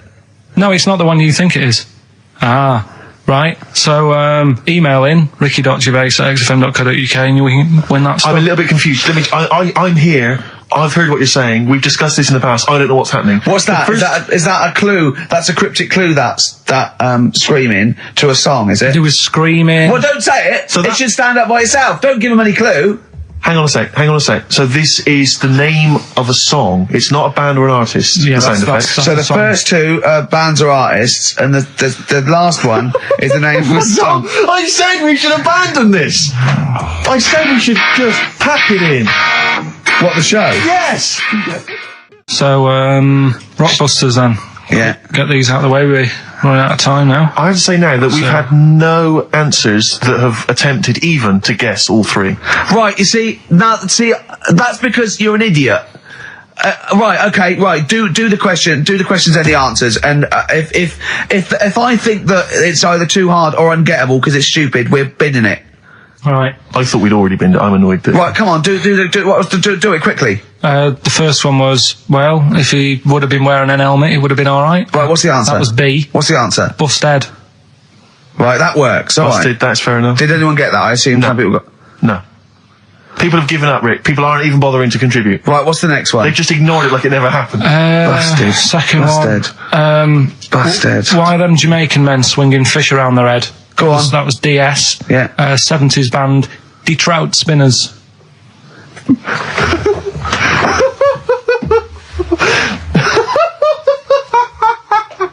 The Detroit Spinners have become the Detroit Spinners. Yeah. Okay. Brilliant. And then the final bit, I play you some effects. Let's hear this. It's terrifying, Carl. It's sinister. Well, what's happened there? What was happening? No. What's the answer? That was Born Slippy. The woman was having a baby. The doctor tried to grab it. It fell onto the floor. That's in your head, Carl. That's just a load of screams. That's in your head. Oh. Do you know what? I haven't even got onto Born Slippy. I'm still on the trout spinners. Well, let's put a song. That's it. I don't know what to say. A song for the ladies, surely. Did anyone get any of those? Let's end with Nick Drake and the Beautiful Riverman, and we'll see you next week. And hopefully, Rockbusters will be trout spinners. Ditched. Trout spinners. Well, don't keep saying it. You say it like that. Well, don't. Well, we've got a show lined up for you. Sad news. For Rockbusters fans, it is going to be the last Rockbusters. Does that mean that we are doing another one and it's the last one? Or we are doing another one and it's the last one. Oh, man. Got a bit of a special one, Steve. Have you? Yeah. It's just sort of done it makes sense. No, First time only. No, it's done on accents because I'm running out of clues and that to use. Oh, is this as good as the Jamaican one? The trout spinners. The trout spinners. That doesn't work at all. A bit like that. Okay, so go on. What's the gist of this one? Well, it's just I've been the sound effects bit. That didn't really work out. So there's 3 sort of cryptic clues. Yeah. And sort of cryptic, yeah. It's done on accents, and I've sort of worked down the country. So I've got a northern one, I've got a Brummie one, and I've got a Cockney one. All right, we'll look forward to that. Right, Karl, moving on. Got a lot to cram in. If you yawn again, or pick your teeth, or chew... Can I just, sometimes I get told off by Karl. He gets a little bit sulky if I slag off the prizes that he sources for each competition. This is from Rob in Croydon. He's a former winner of Rockbusters. Yeah. He said he didn't even know what the prizes were going to be when he entered. He won, and sure enough, for one night only, he was a hero. The following morning, it was just Rob again, and all I had to show for my triumph are 5 compilation CDs I'll never listen to, and 2 DVDs I'll perhaps get £9 for on eBay. Please get some decent prizes. Ricky, you're BBC's golden child of comedy. What are you doing? How many of your listeners really are into Stephen Polyakoff's The Lost Prince? No one. That's how many. Now that is a winner. That's someone who's got a reason to like us and like you. I think he's got the same attitude as Steve when you give him something for free. Yeah. Sorted you out with NERD tickets for last night. A lot of messing around, a lot of phoning round going on to get you them tickets. Come in today. You enjoy the gig? Couldn't be bothered going, Karl. Typical. Yeah. I didn't say I couldn't be bothered going, Karl. You just assumed that was the case. You're right. But the point is this, Karl. Once you've given me the tickets, they are mine to do with as I see fit. The thing is, what annoys me is, I bet he hasn't even listened to them CDs. He might find something on there. That's his point, I think. Yeah, to be fair. But I don't want to give them stuff that's too good, because then they'll listen to CDs instead of XFM. Of course, there's always careful planning. So you always got an answer. Oh, Karl, you're my hero. We don't care, do we, Karl? Well, I think the prizes are all right considering what they've got to do. Do you know what I mean? Yeah. Right. It's just a bit of fun, for God's sake. So please do not blaspheme on air. We got a crack on here, XFM 104.9. We've got to get in Rockbusters and a couple more tracks. Ricky Gervais, Steve Merchant, Karl Pilkington. Karl, go for it. This is Rockbusters, the last ever Rockbusters. Right, yeah, it's a accents special one today. I've done it before in the past using accents, so 3 cryptic clues, initials, email in, you can win. Do the email address now, so take it down and start going. Right, ricky.gervais@xfm.co.uk, right? Yeah. Right, first one. The northern lad remembers he had to tell his mum's daughter something. Oh, dearie me. The northern lad remembers he had to tell his mum's daughter something. That's O, the initial O there. Think of a band. Yeah, I've got it away. Yeah. Okay, that's easy. Go on, next. Second one, the person from Birmingham got a C in their degree. Right? The person from Birmingham got a C in their degree. The initial there is T. You don't get A, B or C with your degree. Well, and the final one, the Cockney fella isn't happy. Everything's going wrong. That's DH. The initials there, DH. So very quickly, the northern lad remembers he had to tell his mum's daughter something. God, they're not going to get the second one. O. Second one, the person from Birmingham got a C in their degree, initial T. And the last one, the Cockney fella isn't happy, everything's going wrong, DH. Email in ricky.gervais@xfm.co.uk and win some stuff. Is it important that they bear in mind the accents? Will the accent really help them? Of course it will, yeah. Well, of course it will, not necessarily, of course. Yeah. So, do that. Right, the Valentine's special, Letter to Mindy, one of the greatest love songs ever, and you've got a couple of minutes. Please Do you know email the funny it. thing is? Well, we're all getting stressed here. We're going to run out of time again. We haven't had enough answers. We left it so late. We had so much rubbish to pack in. You did it on purpose. What? What do you mean? You did it on purpose. I love Rockbusters. I think it's the highlight of the week. But I remember in the early days of Rockbusters, we used to get reams of emails. Do you know how many we've had today? Go on. 2. Yeah, because we've just done it in the last link, and people have to think about it and do research. They have to guess, because I don't think XFM Family Fortunes is going to be a success. Don't knock XFM Family Fortunes, Karl. It ran on ITV for years. Right, well... Yeah, so has anyone got anything right, Karl? What we'll have to do just as well, we haven't got any prizes to give away anyway, because we gave them away our next month. Yeah, we're coming through now. Let's see, just hang on a minute. Well, this isn't radio. You can't just sit here looking at a computer screen going, hold on, that isn't radio. Right, well, it'll have to be the one who got the closest, right? Okay, who got the closest? What are the answers? Give us them again. Right, the northern lad remembers he had to tell his mates, his mum's daughter something. I'm so glad this is the last one ever. This is the last, I promise, it's the last Rockbuster ever. The northern lad remembers he had to tell his mum's daughter something. That was O. Yeah, I know that. What was it? Oasis. Oasis. Right. Yeah. Oh. So that was a I like that northern one, lad. that works. That works, though. Go on, what's the next one? This one worries me. Go on. The person from Birmingham got a C in their degree. No idea. That was T. Go on. Toto. 2-2. A C as well. Just made it up. A C. 2-2. I love it. I love it. Toto. Well, Toto. Right, no, did anyone get Toto. that? Yeah. You are I joking. just saw it on an email. Right, come on. Like What was the last one? That's extraordinary. Last one.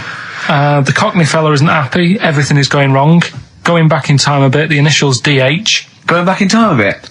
Yeah, that for the song. It's not a sort of. Oh, right. I remember. I thought I didn't hear that first time round. Cockney fella isn't happy. Everything's going wrong. The initials with DH. Yeah. That was Dan Hill. Right. Dan Hill. Nobody got that one. That's a tricky one. But Steve, do you want to pick someone who got a couple? No. I mean, I imagine Dan Hill was on everyone's lips. I mean, I'm sorry, I think I know about music, but I don't know who Dan Hill is. Sometimes when we touch. Yeah, the honesty is too much. It's an awful ballad from about 1973. Yeah. Right? No one would get Dan Hill. Did anyone get Dan Hill? Well, I don't know, Steve. You are just. I'm not going to check. I can't be bothered. I just want to celebrate that it's over. I'm just pleased that we're finished with Rockbusters. What? Right. Did anyone get it? Hang on a minute. I've got to put check. that one back. I want to hear the answer again. What? Karl, leave the mouse alone and let me find that one. That is someone's contempt for you. Yeah. They've put Oasis, fair enough. Second one, Travis, they've just gone. Third one, Oliver Hardy. They don't care. That's how much contempt people have for you. What's the answer? NERD? Yeah. Provider. Oh, I hope the Sonys weren't listening to that. I'm not going to come in for a couple of weeks. I'm not going to be here next week. Okay, no, leave it a couple of weeks. Yeah, Right, I think we should just take a break. Everyone should just take a break. Do a special or a best of, Karl, because this is. Well, I've got to go away and rethink this whole thing because I think it's actually probably damaging our reputation. Definitely. What are you going to do next week? Are you going to come in, Karl? I'll have to be here to play it out, won't I? Fine. Yeah, right. Because we didn't give the winners of the competition. See you later. Yeah, I'm not going to be here. Trying to stop suddenly in Italy. TB. Turing brakes. It's like a rockbuster, Karl. They were the good old days. I know, yeah. Painkiller on XFM 104.9. But look, Rockbusters is gone. Forget Rockbusters. Long live Songs of Phrase. Over to you, Karl. All right, well... You know, Rockbusters was one of the things they were protesting about last time. that was why I just had to listen to them. They just kept stopping me in the street as I was trying to get to the tube. We've got to stop Rockbusters, it's run out of steam, they said, and I'm glad. Yeah. That's why they always do it on a Saturday. Yeah. They make their way to Leicester Square for 3 o'clock. Yeah. Because I remember saying to you about Einstein, who do you think's clever? You weren't impressed with it. I said Einstein, and you went, this is a quote, you went Einstein. Well, yeah. Now, I've never needed... You got it wrong. You went, I've never needed MC squared in my life, but the fella who made the video recorder, I watch one a week. That's right. Brilliant. And it's the fact that everybody's got one good idea in them, right? Like Newton said about the apple. Yeah. I did Rockbusters. Yeah. Right? And there was this thing that was on the website. Right, anyway, what I'm thinking is Rockbusters coming back for a bit. What? What are you talking about? He likes my idea. He likes my characters. He doesn't like that idea. If I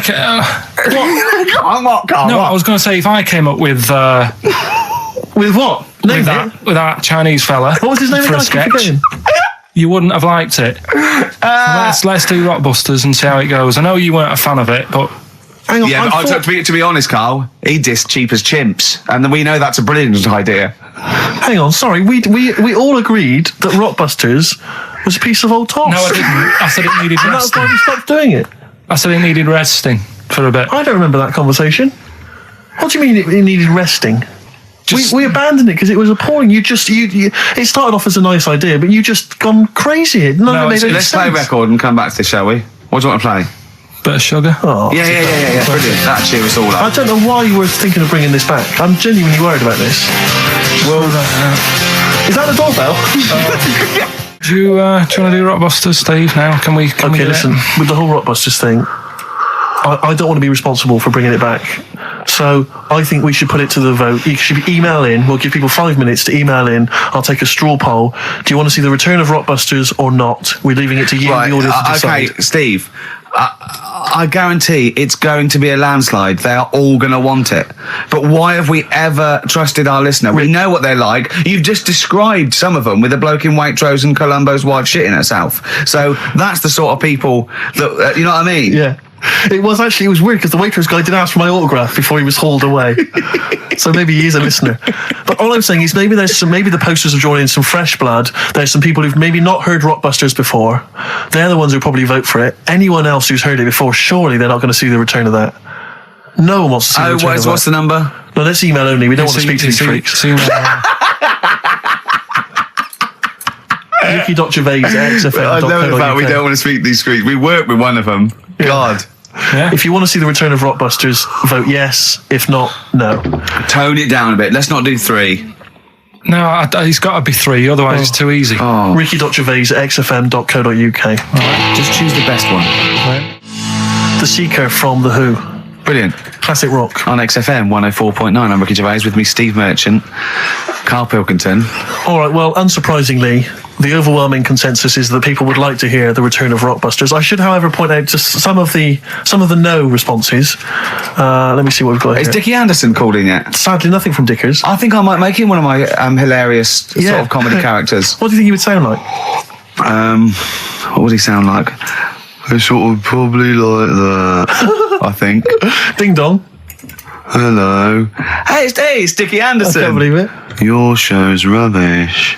Something like that? I mean, I think you should work on them perhaps before you... You're saying there's not a lot of substance these I'm guys? just saying that, once the novelty of the doorbell has worn off... I don't think you understand comedy on radio, I'm Steve. not sure I do, to be but, honest. Listen to Noel Evans, listen to Moyles. You'll see you don't need to riff with it. It's just, you just do the doorbell and just say they're here. Right. That's all you need to do. Sure. So, that's the main thing. Well, so we've had a couple I'm of thinking of some responses. more characters as well. We'll keep working on those. Yeah. Marcus has emailed. He says no to Rockbusters. He hasn't heard it, but it sounds rubbish. Believe me, you couldn't be more right. Well, does The Office sound good as a title? All right. This is someone else. Don't bring back Rockbusters. Please, can we have more Holy Fook? You're not pronouncing it right, I Steve. know. I was just a bit edgy there. Holy fuck, the little Chinese fella. Holy fuck, the little funny Chinese fella. No, okay, all right. Well, otherwise, Carl, other than those few negative ones, most people want to see the return of Rockbusters. So, do I Go on then. tell people what the prizes Let's are? go. Let's do it. Yeah. Are these the prizes? Yeah, they're the prizes. All right, let me have a look. We've got the new album from Goldfrapp. What's this one here? Oh, I have no idea. The Yardbirds. A new album from the Yardbirds. On VHS, Coogan's Run, the show where different characters make an appearance each week, including, I think, Pauline and Paul Calf. Good stuff. Who the hell wants this? Meglos, that? a Tom Baker Doctor Who edition. And the only decent thing really in the collection, other than Coogan's Run, is the X List, the double CD featuring lots of current indie favourites. So not bad little selection there, Carl. Yeah, well, if you are new and you haven't heard it before, I sort of give a cryptic clue and then some initials. I'd say it isn't cryptic. It's like, what am I thinking that might or might not be the initials that I'm going to say. That's how you got to think, really. Yeah. But go on. Do you want to remind them of any that spring to mind? Just as a Exploding Pet was Atomic Kitten. Doesn't really work. I fell down in a puddle in Texas. I got my legs wet. Knelt down in the puddle, got my legs wet. Wet Knee Houston doesn't work either. Whitney Houston. Jamaican swinging a fish round. D-trout spinners doesn't work in the slightest. Doesn't work in the slightest. How they work. So there's three of them. You email in. So here we go then. Number one, the gingerbread man has only got one leg. Right? The gingerbread man has only got one leg. Got the it. Initials there, LB. LB, right? Okay. Second one, these people from the East Midlands swear a lot. All right? These people from the East Midlands swear a lot. These people from the East Midlands swear a lot. The initials TTD. Right? And the third one, have a holiday in Italy. Right? So you've done three then? TB is the initials on that one. So quickly again, the first one, gingerbread man's only Yeah, I've got that one as well. I've got that one. I got two. These people from the East Midlands swear a lot. TTD. And the third one, have a holiday in Italy. TB. Email in with what the songs are and you win that stuff. ricky.gervais@xfm.co.uk. Hang on, it's not the songs, it's the artists, isn't it? Yeah, just... Oh yeah, like he said that. Yeah. Okay, fine. Email only, please. ricky.gervais@xfm.co.uk. So we got that going. Yeah, looking forward to the answers on that. Bit of feeder would be good, wouldn't it? All right. I love this music. Forget about tomorrow. Feeder on XFM 104.9.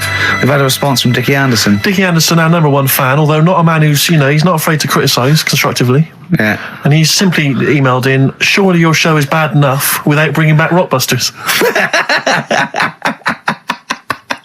A valid point. Placebo and Bitter End. I don't want to contradict you, lads, but it's not. We've got a full hour to go on the Ricky Gervais show on XFM 104.9. I am Ricky Gervais, the aforementioned Ricky Gervais, with me, Steve Merchant and Karl Pilkington. Rockbusters. A Forest, The Cure, XFM 104.9. Good track, isn't it? Oh, yeah. Going all the way back. All the way back there. Wow, Rockbusters. The results. You've had a few proper answers, I hear. So either I'm wrong or people do think like you. I've got two of them. What are the clues again? Right. First one was the gingerbread man has only got one leg. I got that. That was LB. Limp Bizkit. Right. Yeah, the that third works. The third one that I think you worked out. Yeah. Have a holiday in Italy. Chewing Breaks. TB. Chewing Breaks. Yeah, this is the one I can't get. If there's a reason why I can't get this, we're not doing Rockbusters. Can I give the answer to this one? Yeah. What's the clue? The clue, these people from the East Midlands swear a lot. Yeah. TTB. TTB. The answer? TTB. Yeah, go on. Give the clue again. These people from the East Midlands swear a lot. Tourette's Trent D'Arby. Right, you're never doing Rockbusters again. Tourette's Trent D'Arby. Right, you're not doing it. You've blown it. You see, you sneak that one in. Yeah, but I always like to sort of give two that, are fairly easy, and then you sort of work out the men from the boys then, don't you? Yeah. Well, I mean, if I'd have done a character called Tourette's Boy, friend of the little Chinaman, and it went, ding dong, oh look, it's Tourette's Boy, friend of holy fuck, holy fuck, you'd have been annoyed. Do you know what I mean? Oh, who's your mate, Tourette's Boy? Holy fuck. You'd have been annoyed, wouldn't you? Is that a character from Lenny Henry's show? I can't remember whether it's Chris Moores or Lenny Henry. Yeah, one of them. Anyway, the winner, lucky old Richard Perks from Birmingham. He's listening presumably on Sky, and so nice to have him listening. And that's Richard Perks. He's got those answers, all of them right. In fact, most people seem to get Terence Trent D'Arby or Tourette's Trent D'Arby. Well, I think that's offensive. If you want to complain, what's the number? What do they write to complain about that? Using the same person you told people to write to and tell them I was a knobhead and shouldn't be on the radio. Last week when I was away. Did anyone do it? I think a few went through. Did you listen to the show? I listened back to the recording of it. Did you get any emails before you listened to the show? Yeah, when I got in. Did it upset you? What sort of things was it? Just stuff... I can't remember. It was weird because there was like a few of them in a row, and I just thought, what's happened here? Yeah. And because we said that, because you weren't here. So what did you say? I just said phone in. We had a couple of genuine emails that liked the show, didn't they? Yeah. And I said phone in and leave messages or email Andrew Phillips and Karl Pilkington and just say the show was great. The show was brilliant without him. But they went a bit too far, did they? What did they say then? Oh, I can't remember. I mean, it doesn't bother me because I'm not bothered what people say, am I?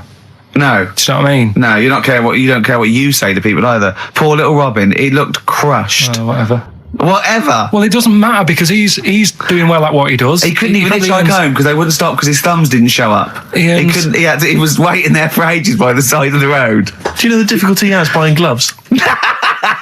It's murder for him. He wears little oven gloves from like Wendy houses. He has to wear Barbie oven gloves. Yeah. Oh. Right, so so the winner there, Richard Perks in Birmingham. If you could just email him with your address. There was another winner, wasn't there? What was his name? There was one person who got all the right answers, and there was almost a winner, but his name was Peter Kay. And I like Peter Kay just coming second, so we gave it to Richard Perks. Yeah. Peter Kay. Never gonna win. Slow record. Radiohead. They're there. XFM 104.9. With Gervais, Steve Mitch and Karl Pilkington. Right, Rockbusters. Well, you shot yourself in the foot with that. So, Tourette's Trent D'Arby. Amazing. I mean, what did you think of first? His name and what words you could put in there? I normally sort of just go through a Guinness Book of Hit singles and go, right, who can I do? Right. You're giving away a lot of... I mean, that you're an enigma, Karl. I wouldn't give away your workings. I mean, because then everyone will be able to do it. And what you've got now is a gift that people can't really tap into. Do you know what I mean? See, that's what Lenny Henry and Chris Miles' mistake. See, I've sort of worked out how they do their comedy, and I'm doing it now. Sure. Do you see what I mean? Now that, I'm doing it. I think the only way that people would start to be able to replicate a lot of what Karl does is if maybe they had a severe blow to the head, or they were diving and they came up to the surface too quickly. Ding dong. Oh, I'd like a severe blow. Oh, get lost, David. Oh, let's have some adverts, quick. Right, well, someone who I don't let down, right, are the listeners of this show. Do you want to read out the prizes for Rockbusters? We'll get that one in. Are we not doing Rockbusters again, are we? Yeah. Well, it was a shambles last week. We cancelled it 2 weeks ago. What... there you are right there, Rick. I mean, both you and I, and let's be honest, we're the guys with our names on the poster. I know, It's supposed to be your show. And our faces. Exactly, and yet... We have to be on tube stations with people laughing at us. Yeah, well, they're not laughing at me, right? Wow, I don't know. What do you think people think of the poster, Karl? Seriously? No, I don't want to know his opinion. It's just going to be insulting. My point is this, he was looking at you. My point is this, Rick. We used to be able to decide what the content of this show was. Now it's him. It's just him. He wants to do Rockbusters. He gets to do it. I know. And it's awful, Robert. Tourette's Trent D'Arby. Not only is that offensive, it doesn't work as a clue. Saying that, have you come up with anything for this week? What's the prizes? Oh, we got the prizes. We've got a brand new XFM, stylish XFM DJ bag. That is actually quite nice, actually. Yeah, we've got in there a 12-inch from the XFM Remix album. This has got The Cure on there and the Prodigy remixes from them, which is quite handy. We've got a little mouse mat there with the XFM logo on. And here's what everyone's waiting for, the CDs and DVDs. Yeah. Once again, the X List. This is the compilation that XFM have put out. It's actually very good. Smash Hits, the reunion. Let me see what we got on there. Aha, obviously, Wham, Duran Duran, all your favourite 80s and 90s classics. Another copy of DVD, Steve Coogan's Coogan's Run DVD. What else is this here? Low Fidelity All Stars. Blah blah blah. There's Voodoo House and Ghost Funk on there, Rick. I'm sure that'd be right up your street. And also on DVD, Man Is that Child. with or without Wrecked Train? So yeah, not a bad little selection there, Carl. You've done well there. So go on and do the clues then. Let's do Rockbusters now. Well, I'll bung a song on. And wow, yeah. I love the fact that he was taking the piss out of your voice. I'll bung a song on. Hey, it's Tripe and Cowwheels tonight. Now as griddling as gravy. To be honest, Carl, let's be honest. If Ricky Gervais can get voiceover work, do you know what I mean? There's got to be a place for me. Where do you think the place for him is? Well, look, right, you were talking about your face on the poster. It's not all bad, because I read something last night that can help you out. Right? And it's amazing. So we're talking about that. Play a record, Carl. Warren Zevon ain't that pretty at all on XFM. 104.9. I'm Ricky Gervais with me, Steve Merchant and Karl Pilkington. Right, Karl, calm now. The Sonys, they're listening. We've got to win this award. We're just bickering. Right, what's this thing that can help Steve out? What are you talking about? No, we'll talk about that in a bit. What are we doing now? We'll do Rockbusters, get that up and running. Yes, sir. Get the email busy. Thank you, sir. Yeah, right. Okay, go on then. Right, so you know how it works. Cryptic clues, initials. Well, as I say every week, they're not strictly cryptic. It's more, what am I thinking that starts with these letters? Sometimes. Is cryptic a word?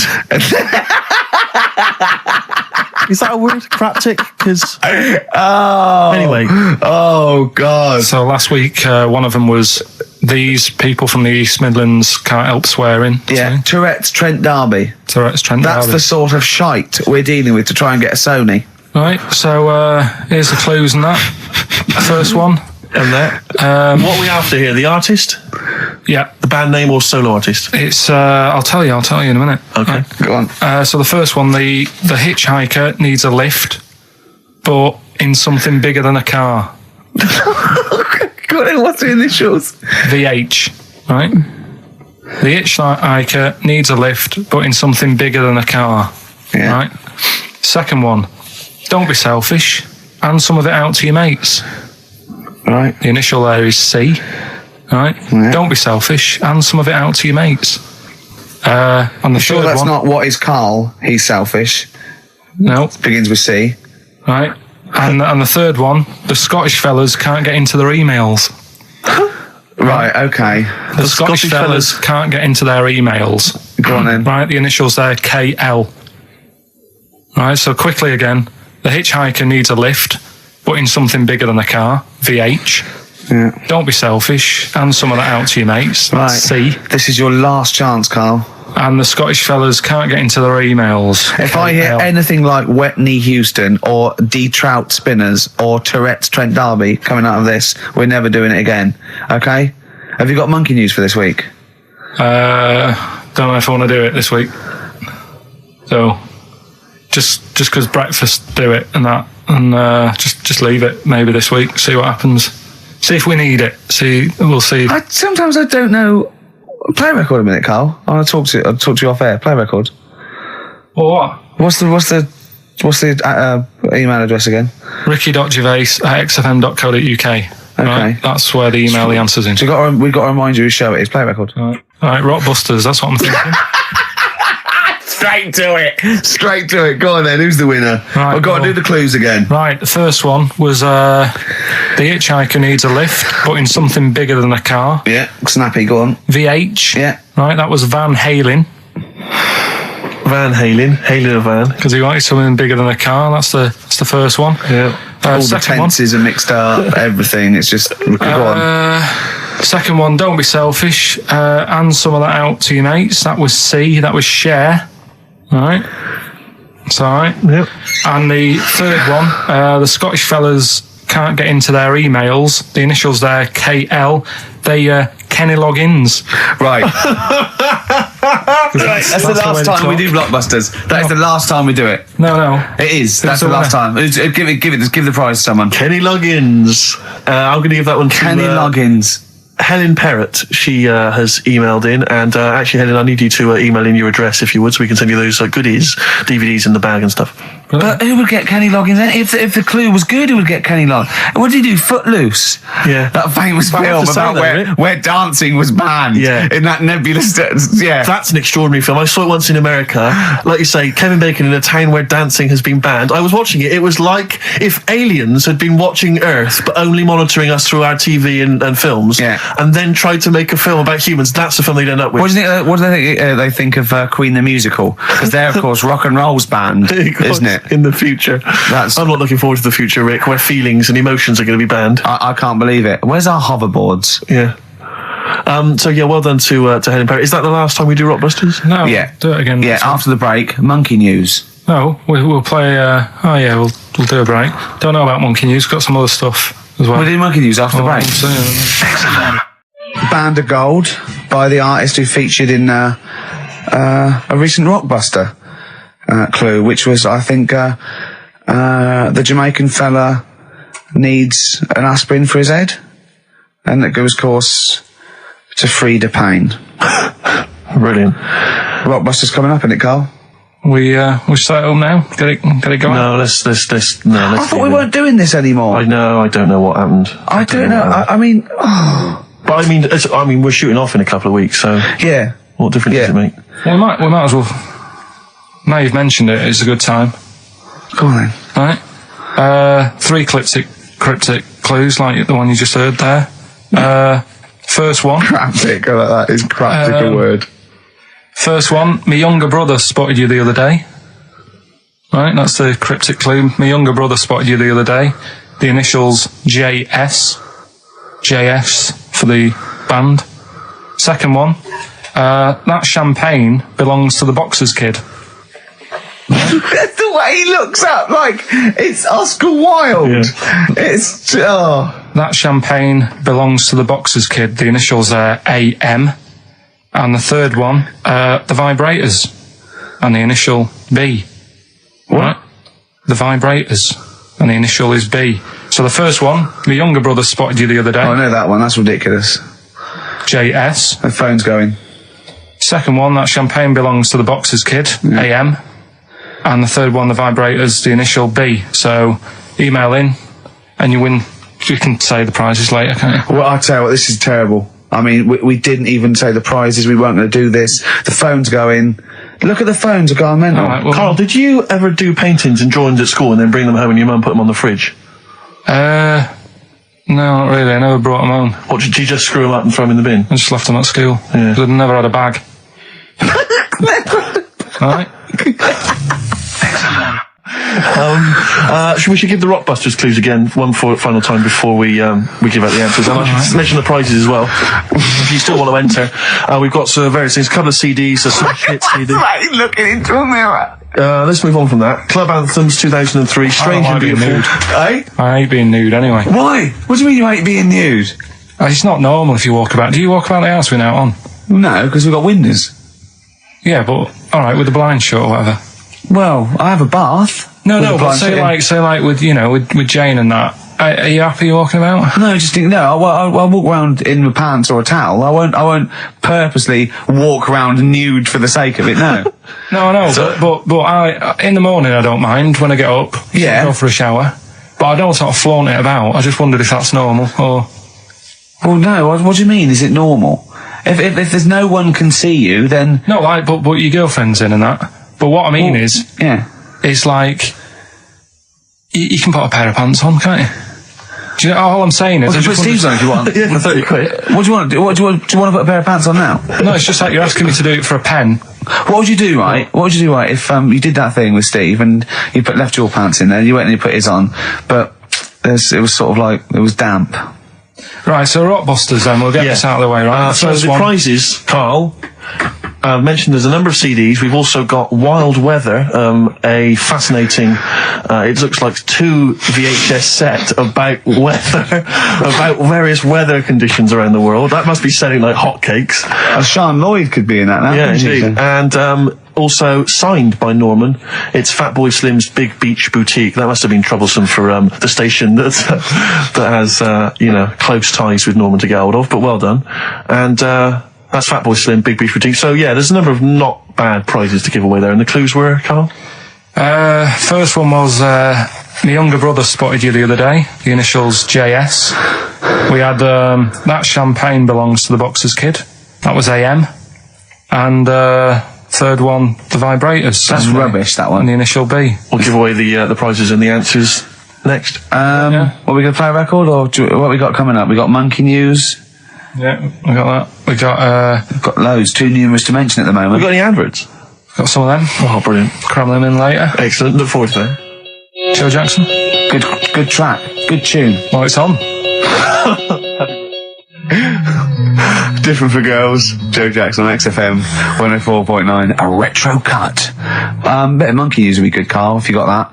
We're struggling here. We're struggling, Steve. Wait a minute. You say that, but wait a minute. The answers for Rockbusters are coming up right now.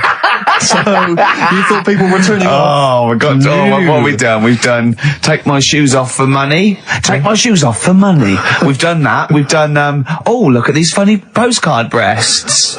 And we've done We Didn't Win a Sony. Coming up, regular features. Jeez.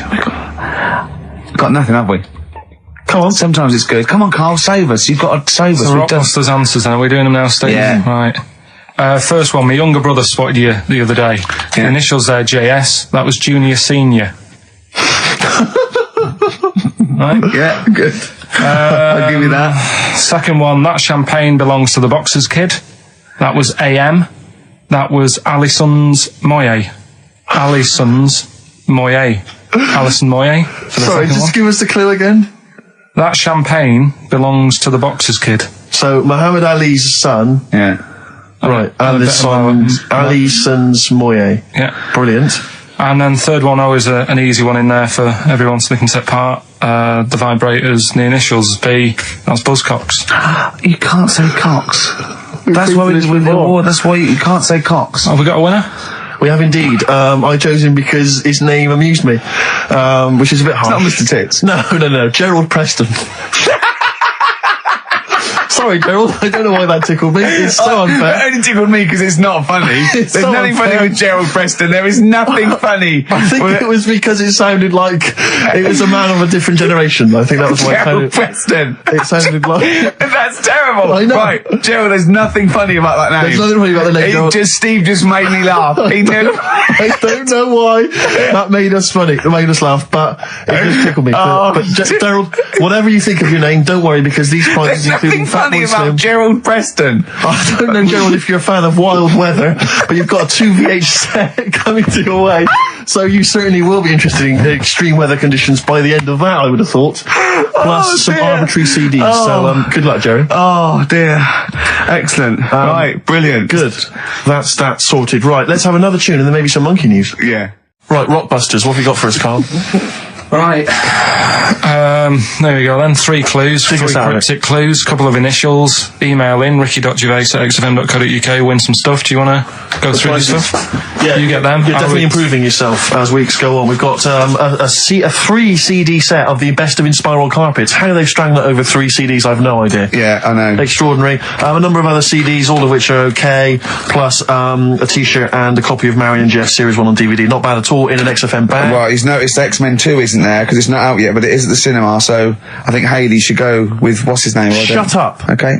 Right, go on, Karl. Right, the clues are, clue 1. They're having problems. This is right, brilliant. Rockbusters. This is what we've been in for. I tell you what, I think Foxy was really soft on us. I think he's... Oh, go on. This is what we're tuning for. Okay, so there's clue 1 again. So go on. This is brilliant. Come on. This is like Who Wants to Be a Millionaire? It's class. Come on, Carl. Don't worry about him. He doesn't understand radio, Carl. I heard his show before we had us. He was doing it. It sounded just like Dr. Fox. Yeah. Right, go on. Clue 1. They're having problems. They haven't got any rice. Say it again and say it like it's written down. Right. Say it like it's like you're reading it as opposed to making up as you go along. I know you are, but say it again, because all the ums and ahs people think are integral. They're having problems. Do it again. They're having problems. They haven't got any rice left. Different. A cryptic clue every word. That's the matter. I love that. What's the initial? CC. CC, and the clue again. They're having a few problems in that. because they haven't got any rice left. Different every time. Go on, that's number one. Second one, the Geordie fella doesn't know what he's been charged for.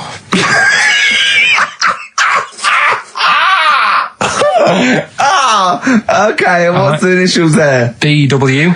The Geordie fella doesn't know what he's being charged for. Right. And the final one, if he had 2 bricks and he had to throw them at 2 women, right? Stop! Right, you've got to go through this without going, right? Oh, yeah, just do it again. Just say it again. Think what you're going to say, then say it. I had 2 bricks. Oh, no, it was if I had before. Well, I've got to put... Stop it a minute! Stop! Because I'm going to burst. Right, Carl, work out what you're going to say and say it! Right. Okay, just calm down. Can we just calm down? Okay, right. I had 2 bricks to throw at 2 women, and I didn't hit either of them. Right, okay. The initials MM. Right, so quickly again. They haven't got any rice.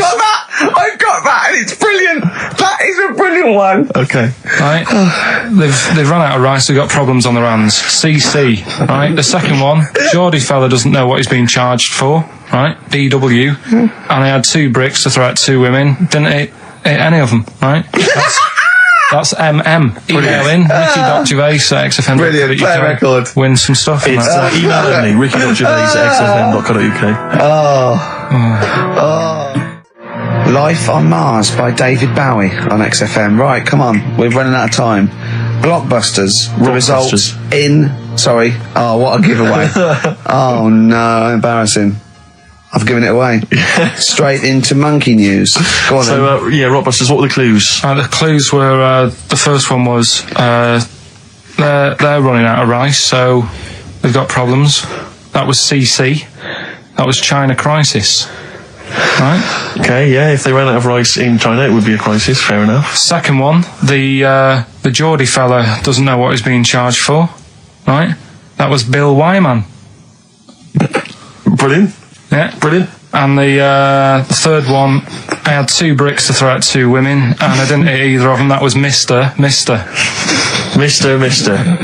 I let him up. Those were all right, those. That's extraordinary. The winner, Gina. I think Gina Ferry. Well done, Gina. And the reason I gave it to Gina is because she's included, and this is a wonderful segue, some monkey fact information of her own. She says, apparently, that the group Chumbawamba got their name from one of those monkeys in a room with a typewriter experiments. Someone did it as a joke, and Chumbawamba was a word that was typed out, and that's where the group got their name. And their lyrics. Absolutely, yeah. Which is good. So let's have official monkey news. Play the jingle.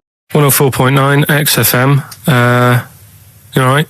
This is Karl, producer of Ricky Gervais and Steve Merchant. They're not about today. Ricky's on holiday. Steve couldn't be bothered. So I'm left here with all the DATs. That's a digital audio tape of all the shows they've done since they've been here over the last, I don't know, year and a half or something. So we'll play you some of the best bits. Alright, so here's the first bit. I had some exciting news this week, Karl. You'll be pleased to find out. I'm worried that you might get a little bit jealous because it's obviously going to impact on your world quite strongly. Because I know you think you'd like things to be quite samey. You'd like the status quo to be maintained. You like the fact that in the past, we've had some crosswords. Because I remember. What did you think of me when I first walked in? When I first came in on the first day of XFM? I don't know why you're making a big deal out of it. Because I'm just being honest, though. I'm just being honest about a lot of people who see you for the first time sort of go, well, he's a bit weird.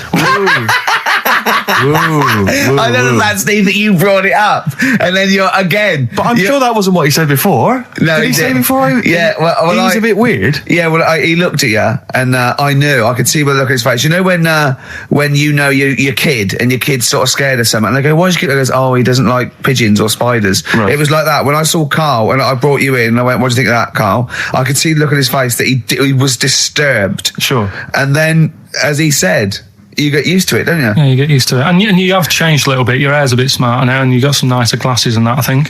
Or I might have just got used to it. Whoa, don't bring it up, Steve. Don't look at me like that. So you say that you think some other people in the office thought the same? Do you know that for sure? Karl. Did you discuss it? Karl. Yeah, I think they do, yeah. Okay, leave it there then. But not just in the office, as you walk through the building. Oh, it's worse than you ever thought. Well, no, it's not worse than I ever thought, because as you well know, Ricky Gervais, what did I do on Thursday morning? Oh, is this the thing... For those that perhaps are not of the female persuasion listening, there's a magazine. Apparently it sells quite well. It's one of the sort of female, kind of issues magazines. I think it's called Company Magazine. It's like your sort of, I guess it's a bit like your Moore or your Vanity Fair or whatever. Anyway, they run every year the 50 most eligible bachelors in Great Britain section. Ding dong, hello. Who's in there this year? In the 50, in the top 50 of the entire country. And then they vote, and they put them in order and see who's the most eligible bachelor. But that's 50 people, right? It always annoys me slightly because bachelor, it kind of seems like a more sophisticated word for loser. Yeah, doesn't it? Which always sort of unnerves me and also slightly. they try and do a different 50 every year, so they're getting pretty desperate to get different ones. Because also a lot of people who are sort of like successful, are married, so there's very little to... No. There's a huge... I don't know if this is international. It could even be international. I'm not sure, actually. So I could be up there with the likes of Justin Timberlake, etc. So Fred Durst... Yeah, that sort of person, So anyway, this is what's exciting, right? Although I'm slightly frustrated because they were telling me that last year, all right, because what happens is the readers of the magazine, they vote for who they think is number one most eligible bachelor, right? Last year, the prize was a 2-week trip in the Bahamas. Okay, this year, I'm rather annoyed because all I'm going to win is a moped. That's the prize this year. That's the prize this year, a moped. Whoa, backtrack. What? Sorry. Last year was a 2-week trip to Bahamas, and this year just a moped. All I'm going to get is a moped. All you're going to win is a moped. Yeah, you got no chance. You've got no chance. Who else is in it? Well, I mean, I don't know lots of people you've never heard of. I know Duncan from Blue. So you're second to him at least already. I imagine you're going to come behind the other 49. Because there'll be people voting for me. They get to vote for me. Yeah, Steve. They'll see my photo and then they can vote for me. Yeah, according to Heat, I was 22nd most sexy man in the world. I better take that helmet back. I would. Rick, you may remember that last week we opened with some quality knob news. Knob news, yeah. It was Hitler's knob. Hitler's knob was one of them. That just sparked off into a whole bunch of other kind of knob-related discussions. Yeah. And I'm pleased so far to see that we're almost at the halfway mark for this first hour. And so far we've only talked about nudity and/or todgers. Yeah. So excellent work from us. Well done, lads. Yeah. I'm looking forward to Dr. Fox and the rest of the Sony award committee listening to this one. Yeah. But more knob news. I don't know if there's a jingle for that, maybe. You nearly had the eye out. Knob news. Knob news, excellent. This is an extraordinary story. A woman tried to sue her bosses for £210,000 after finding a cooked penis in a canteen stew. Hospital cleaner Sophie, can't quite pronounce that name, was eating goulash for lunch and could not cut one of the lumps of meat. You can see where it's going. I've got so many questions already. I know. She picked it up and tried to chew it, but it was too tough. Then she inspected it with workmates who all agreed it was a penis. Imagine that discussion. Yeah. Miss McLata said she vomited for the rest of the day, instantly became a vegetarian, and had to have psychiatric help. It's not known whether the organ was from a human. The case continues. Well, it can be found out, so that's one thing. Obviously, the doctors aren't confused. They're not going, I don't know, I've never seen one like it. Yeah. Also, why is she eating goulash? I know. I mean, that is my first question. Why? You got your lunch. What do you want? I fancy some goulash. Yeah. Some gooly lash. Gooly lash, thanks very much indeed. Lancashire cockpot. Brilliant. Is on the menu. Brilliant. Only £5.50. Wangers and mash. I'd love some wangers and mash, please. Cock o' van. Cock o' van. It's already done for you. There's wangers and mash, cock o' van, Lancashire cockpot. That's just off the top of our brains. Yeah. So if you've got any of your own, keep them to yourself. We're not interested. What do you make of that knob news? And it's in a hospital. Yes, it was a hospital cleaner. You're right. Oh, cleaner. God. I know how your mind's thinking already. There's been a mix-up. That's been a mix-up. What kind of mix-up? I love that. Some bloke's gone in. Some lesbian's gone in, wanting a sex change. She's got a carrot for a cock. Stewing steak. Stewing steak.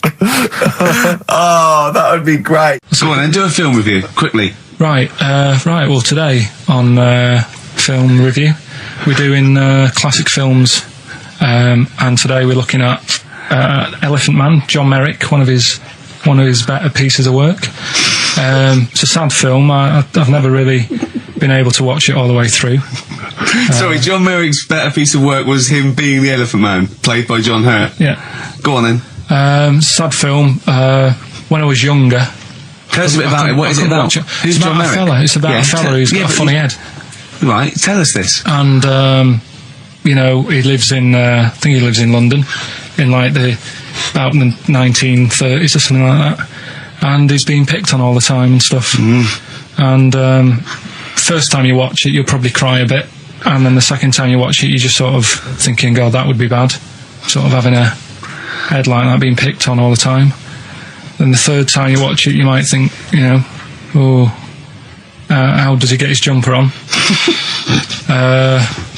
Then, I don't know, I'm probably bored of it the fourth time. but it's well worth watching, so Elephant Man. Brilliant. Yeah, see it. Brilliant. I think if you want to get on TV, Karl, you'd be better as the subject of maybe like an omnibus documentary. Living with Karl. XFM 104.9, Ricky Gervais, Steve Merchant, Karl Pilkington. Tell us about this monkey, Karl. You're going to love this one, Steve, right?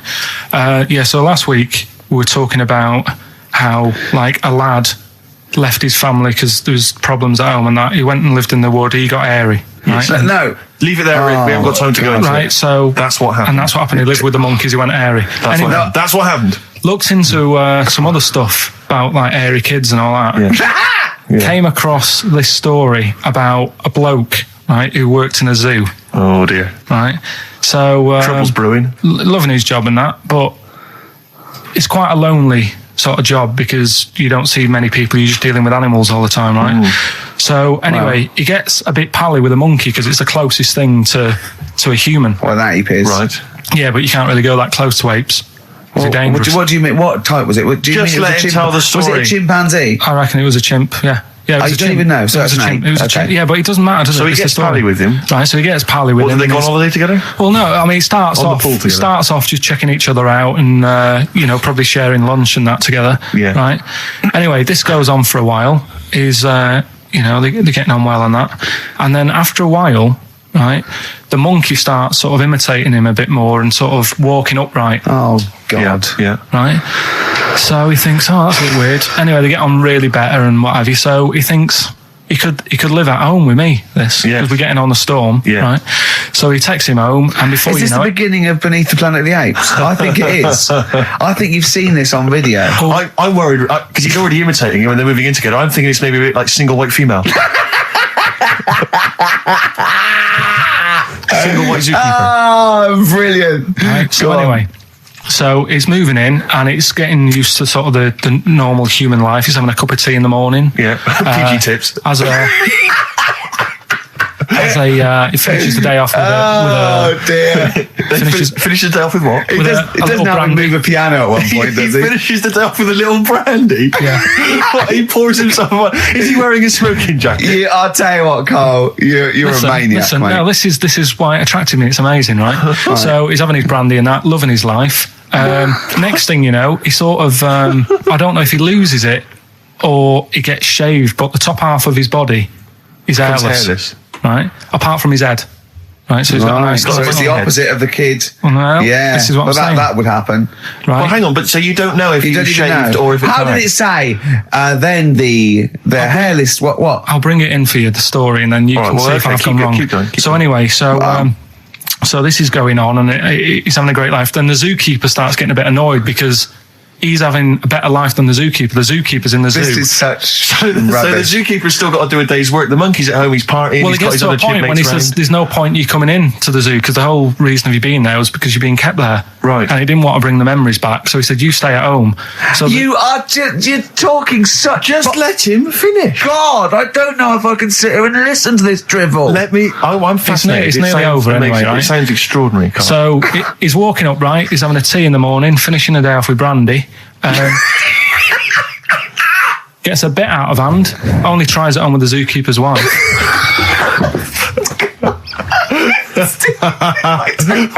Make him go away, Steve. How does he do that?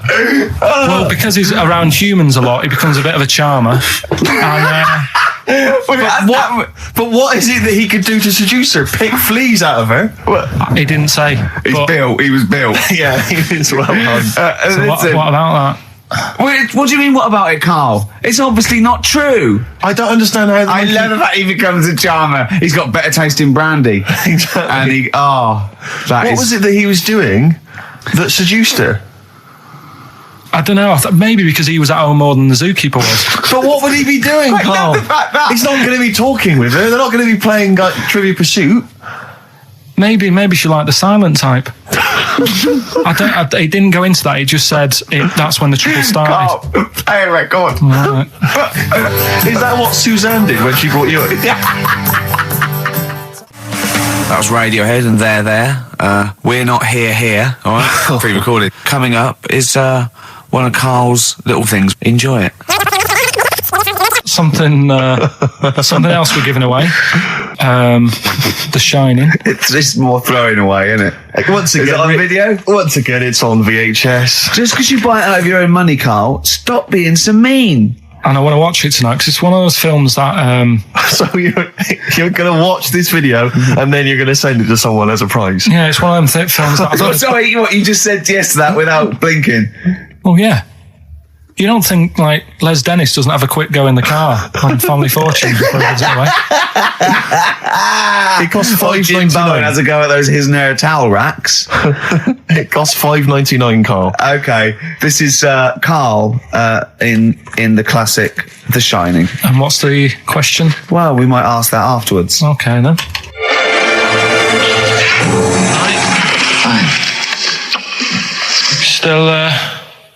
Still trying to write the book then?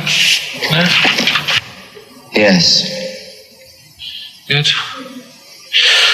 Funny, someone told me the other day, weird thing about a typewriter, the top row of letters, the longest word you can write is typewriter. I'll just show you. That's weird, isn't it? It's just the typewriter being... You're not in the mood, are you? You're in one of those grouchy moods again, like you get into when you're writing. I'm not being grouchy. I just want to finish my work. Yeah, just being a bit funny, a bit offhand and that. Let me explain something to you. Go on. Whenever you come in here and interrupt me, you're breaking my concentration. You're distracting me. And it will then take me time to get back to where I was. Understand? Yeah, but I just was coming in to try and cheer you up. You know, if you... I mean, I'm full of ideas as well. You know, if you're having a problem coming up with stuff, got loads of ideas you could write about. The other day I read about this airy Chinese kid. What do you want me to do about it? No, it's just that it could make a good book. Do you know what I mean? Sort of following round. That's swell. Well, I'd buy it. You know. But if you don't want to know, don't bother doing it. But do you know what I mean? It's just airy Chinese kid. It's weird because they're not normally that airy over there. Yeah, this kid caked in it. But if you don't care, I wouldn't touch one hair on his goddamn little head. You don't have to touch any hair on his head. Like I say, he's covered. Leave the head alone if you want. Touch his hands. He's totally covered in it. But I love the little son of a bitch. Well, don't go that far. You haven't met him, but I can sort it out. I'd do anything for him. I don't think you'd expect that much. Just take him to the barber's 3 or 4 times a week. You know, he's a good little kid. In fact, I'll do it. I think I'll write a book on him. Yeah? How do you think you can handle that? Yeah. You're not too busy, are you? Well, I'm pretty busy. I've got to sort out some monkey facts for the show this Saturday, but I reckon I can still... Why don't you start right now and get out of here? All right. I will. If you're going to be like that. Couldn't borrow a pen, could I? See you later. There you go. Haunting stuff there. Carl Pilkington in The Shining. You know, in the film, Jack Nicholson goes crazy because the suggestion is he's maybe possessed by demons that maybe are in the hotel. But, you know, if I was stranded in a desolate hotel, removed from all human contact with Karl, I'd go mental with an axe without being possessed by demons. That's more chilling to me. Trying to get some work done and you keep wandering in. I'm trying to get Karl to spend a couple of days in the caravan with me, just for the hell of it. And he won't. I've offered him money, won't I? I think it'd be a great laugh, wouldn't it, Karl? Oh yeah, great. That would be terrifying. No, I want to film it. I just want to film it. Like a little video diary. There's Karl there, he's just waking up. Well, if I was stranded in that would be like being. I may as well be with Freddy Krueger and Jason Voorhees. That's more scary. The thing is, Ricky doesn't mess you about as much as he messes me about. No, you see, you've given him an inch. You've given him an inch, and he's taken a yard. 12:30 you got in today. In 30 minutes between 12:30 and 1. The old bin lid on the head. He wanted to do that again. Yep. Squeezing my head. Think he had a go at. And karate chop on the back of the neck. Yeah. All in 30 minutes. Yeah. Who else can say that? Anyway, Karl, look, you almost let it slip then as you were talking about your filling out that application form. There's some big news that everyone needs to know, which we were stunned by in the week, although the more we sort of talk to you, the more it starts to fall into place. Yeah. But Karl, what's the story? That I haven't got my exam results from the GCSEs. He never turned up to get his exam results. I was working. And so, how many did you take in the end? Because you weren't even sure about that, were you? You think you took maths and English, don't you? Yeah. And you think you've handed in the artwork for art, don't you? Now, art was continual assessment, wasn't it? Coursework. And what was that you made? I made a man sort of putting his arms into a car. You made a model of a man putting his arms into a car. What was this? So that one's passed. Was that this is a homage to break-ins in Manchester? Was this? What was this?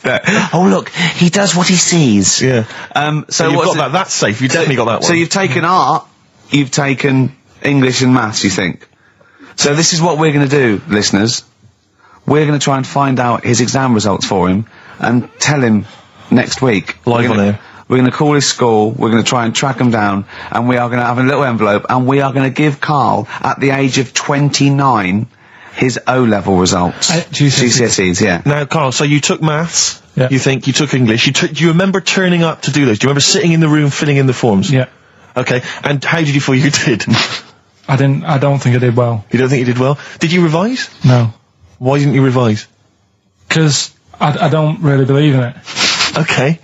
Well, it's just that if you don't know it, then you don't know it. You shouldn't have to start looking at a book. If I went to like the hospital, yeah, and the doctor said, "Oh, you need your appendix out," but hang on a minute, I've just got to read up on it. Yeah, that isn't good enough. Okay, he should know, and that's the way I feel about it. To be fair, though, he did do the revision beforehand. Yeah, they don't usually pass on maybe when they're in practice. Yeah, information they took in by osmosis. Yeah, yeah. And bloke comes in and goes, "Can I just see what you did with that?" And I goes, "You've passed." Yeah, phew, that's a good one. Yeah. Good job I watched Casualty. You don't talk to anyone, do you, in the week? You just hide in your little sound booth thing, and you really don't talk to anyone, do you? Much? Not really. No. I mean, you might call up. Yeah. But no, I keep myself to myself. Yeah. Then you don't get bogged down in the office politics and stuff. Yeah. Is there a lot of office politics here? I don't know. I don't get involved in it. Oh, yeah. Proved your point. So when we're away and we're like out of action, who, other than Suzanne, who will you talk to of the day? How will you get a sort of feedback from the world? How will you get sort of like input? And I always, if ever I've got like a question on anything, the internet's sat there and I can just go online and find out. The internet is good. It's brilliant, but it's not all verified. It's not all necessarily factually accurate. Anyone can put things onto the internet. It's it's freaks and things that put on things one, right? like. Here's one that I read in the week, right? Go on. About this woman. Yeah. She was a bit of a punk, and to get her hair done like she wanted it. Super glue. Right? No. She got lard. Apparently, it's a popular thing. You might know. Put lard on your head. Yeah. And you put it in the oven. Now, apparently, the heat that you get from the oven is different from the sort of heat you get from an hairdryer. Right? And she had to do that to get the style that she wanted. But anyway, she comes into some money or whatever, treats herself to a microwave. Right? It's not true. Opens the door, jams the things, like the little catch. So the microwave works. She jams it with a screwdriver or a knife or something. Yeah. Puts the microwave on, sticks her head in, boils her brain. Don't be ridiculous. Right? Well, why is that ridiculous? Boils her brain. She boiled her brain. She boiled her brain. And this is what's good about the internet. I went straight from that, and there was a subject about brains. And do you know that Russell Crowe, when he dies, he's given his brain to charity or something, some sort of some people who can do stuff with it. She gave hers to Pot Noodle. Vesta. Yeah. Oh, That's boiling the a sort of skull. Yeah. It's not true. It's not true, Carl. Just urban myths. Someone made it up. Yeah. For a laugh. They're just too convenient urban myths. Everyone's you can tell an urban myth's not true because it's always this happened to a mate of mine, and when you say what happened then, they go, don't know, that was it. Was that it? Was it? Someone boiled a brain and that was it. There was no more story. Well, were there any dates, locations, times? I think it was in Belgium. That is a blinding record. And before that, Rick, what do you make of those adverts? They were great, weren't they? I like them, yeah. I'm going to buy all them products on the way home. And that's endorsed by Ricky Gervais. He's won awards. Yeah. Rick, do you remember this? This was a hilarious No. No, you'll remember this when you hear it. It was when Karl said something that was basic. Well, I think for a lot of people it sounded like a lot of old bollocks.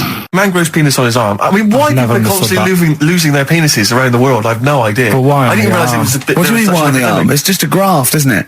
Yeah, but put it on like your buttock or your side. Not, you can't wear a short sleeve shirt. Why do they've done that before? I don't understand it. Why not just graph it onto the side of your leg or something where it's high up, close to where it should be? I don't know. To get it used to the environment, like when you were like released a duck into the wild. I've never understood that. If there's a doctor, again, we had a doctor last time. If there's someone who can let us know why they put it on the arm. So they can keep an eye on it, presumably. He's not going to work with this knob on his arm. He's probably in a hospital bed and under examination. Right. So what do you think? They pop the knob on the arm, say, come back in 3 weeks. What do you do, by the way? I'm a mechanic. Keep the knob, keep the long sleeve shirt, because the blokes will go, why have you got a knob on your arm, mate? What are you talking about? He doesn't go back to normal as a teacher. Sir, what is it, Simpkins? You got a knob on your arm. No, don't worry about that. Do your maths. What do you think this bloke's walking around with a big knob coming out of his arm? Why on the arm? So they can keep an eye on it. So it's not But if he's in bed, just get him to not put any undies on or whatever and just have a little sly look at how it's going. Even in hospital, if you're in a shared, little hospital room, people going, oh, I've had heart problems, what's your problem? He's there with his arm out. He's got his knob out. Yeah, but I don't think it counts as indecent exposure when they're grafting a knob on your arm, sticking that up the bed. Imagine if he's driving, he's just got it out the window. People driving by. Yeah. The fact that at the end is that bloke giving me the finger? At the end of the man grows penis on his arm story, it says, a Moscow surgeon said the man will be able to have sex in a few months. He said, women will never suspect. What kind of a doctor talks like that? Yeah. I'll tell you, it's his cock now, seriously. The birds will never know. He'll be able to go berserk. Yeah. They'll never realise we grew it on his arm. That is unbelievable. Will he have a little scar on his arm, do you think? Yeah, I don't get it. Like I say, 83936 if there's a doctor out there. Or indeed if you've ever Or a tailor. Making you a shirt. What side do you wear your cock on, sir? It's my left arm. So take us back a few steps, Karl. What's the story? Right, so I did some research, right?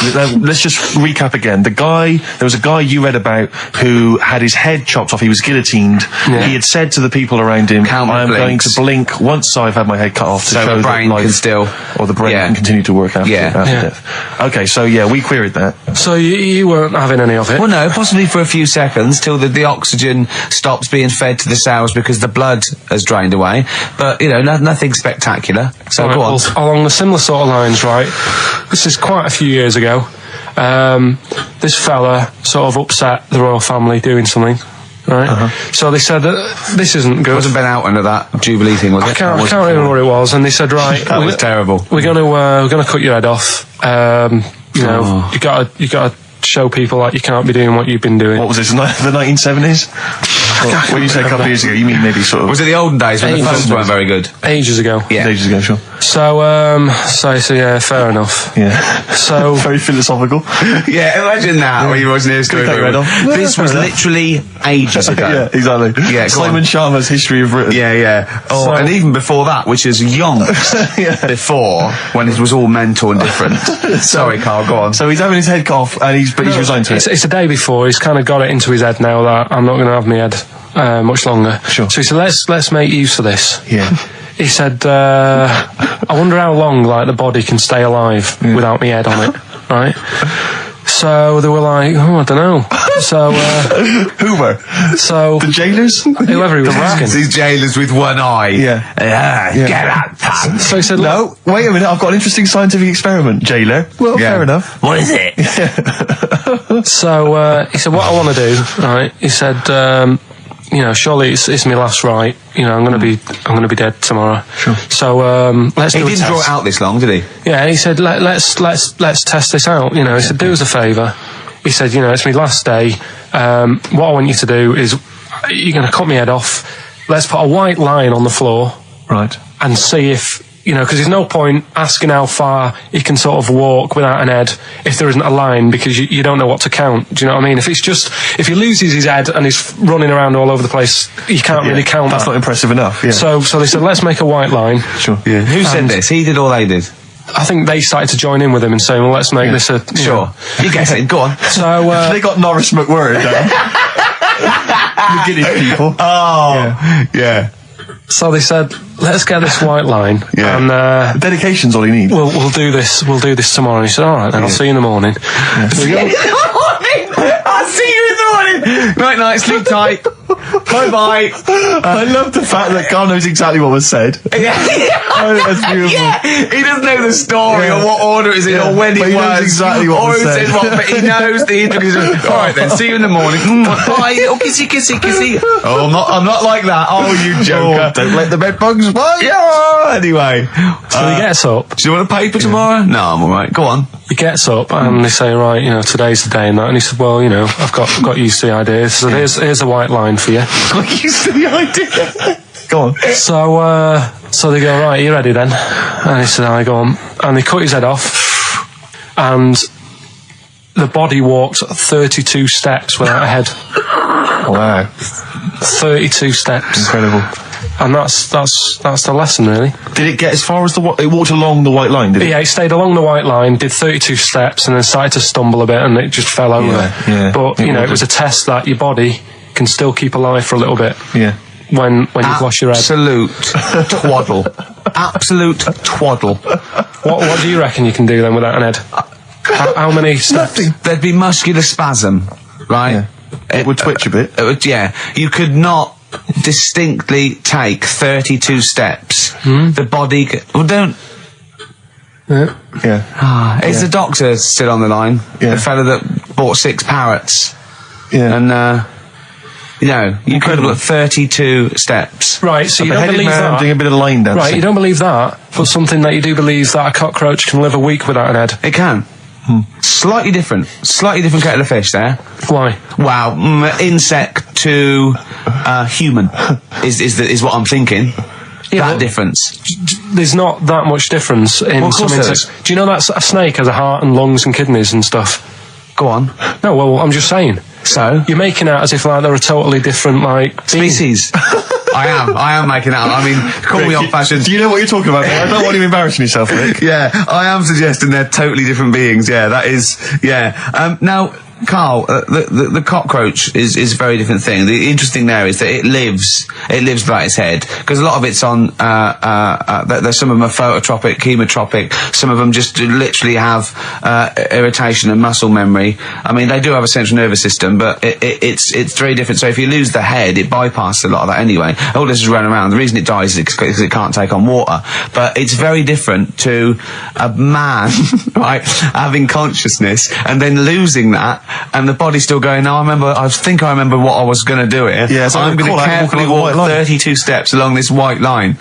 Imagine you just looking down going, oh, missed a bit. Yeah. Maybe the head was in the corner going, left, left, left. Oh, he's now... Well, let's just put it out. I mean, if anyone listening has maybe had a relative beheaded, maybe in a horrendous car accident, but they got up, maybe they went for a walk, they had a little chat. Oh dear, Karl. Get in touch. Karl, you are my favourite being. You are my favourite species. Now, you, Karl, may not be particularly different genetically from a cockroach. You are. Why can cockroaches do that? Why whoever made them went? Let's play a record. Do you know what? When I told him this fact, I send him little facts on text messages just to inflame his, interest. I just sent him a cockroach can live 9 days without its head. He texted back, "What's the point of that?" Yeah. What's the point of They're that? not doing experiments. These cockroaches. It's a boring last week to have. And he went, and on top of all that, you're thirsty. So it's the worst week of your life, isn't it? That week without your head. Play a record. Play a record, Karl. Competition time next. Oh, look at his little face. Look at his little You've not heard Karl's competition. Oh, he could do with that, Ed. Made famous, of course, by Jimi Hendrix. Yeah. That's All Along the Watchtower, as originally done by Mr. Bob Dylan. On XFM 104.9. So, Karl, just take us through the moment where you gave this gift. Firstly, So you went into Boots, right? You thought, all right, 100 condoms. Brilliant. Okay. Did you wrap it up? I don't know if it was 100, probably 80. Right, okay. Yeah. Right. You don't want to go mad, do you? Wrap them up. I'm just resting easy knowing that he's not trying to breed. Right? No. Yeah. So I got her them. I got her Grease on DVD because she's always watching that. Yeah. Right? Yeah. So just think of when her mum said, what did Karl get you? Some condoms and grease. I was going to say, I'm glad he said on DVD. And, she was surprised anyway, right? Because Yeah, I bet she was. no, when she got she was thinking like jewellery. no, right? That showed her.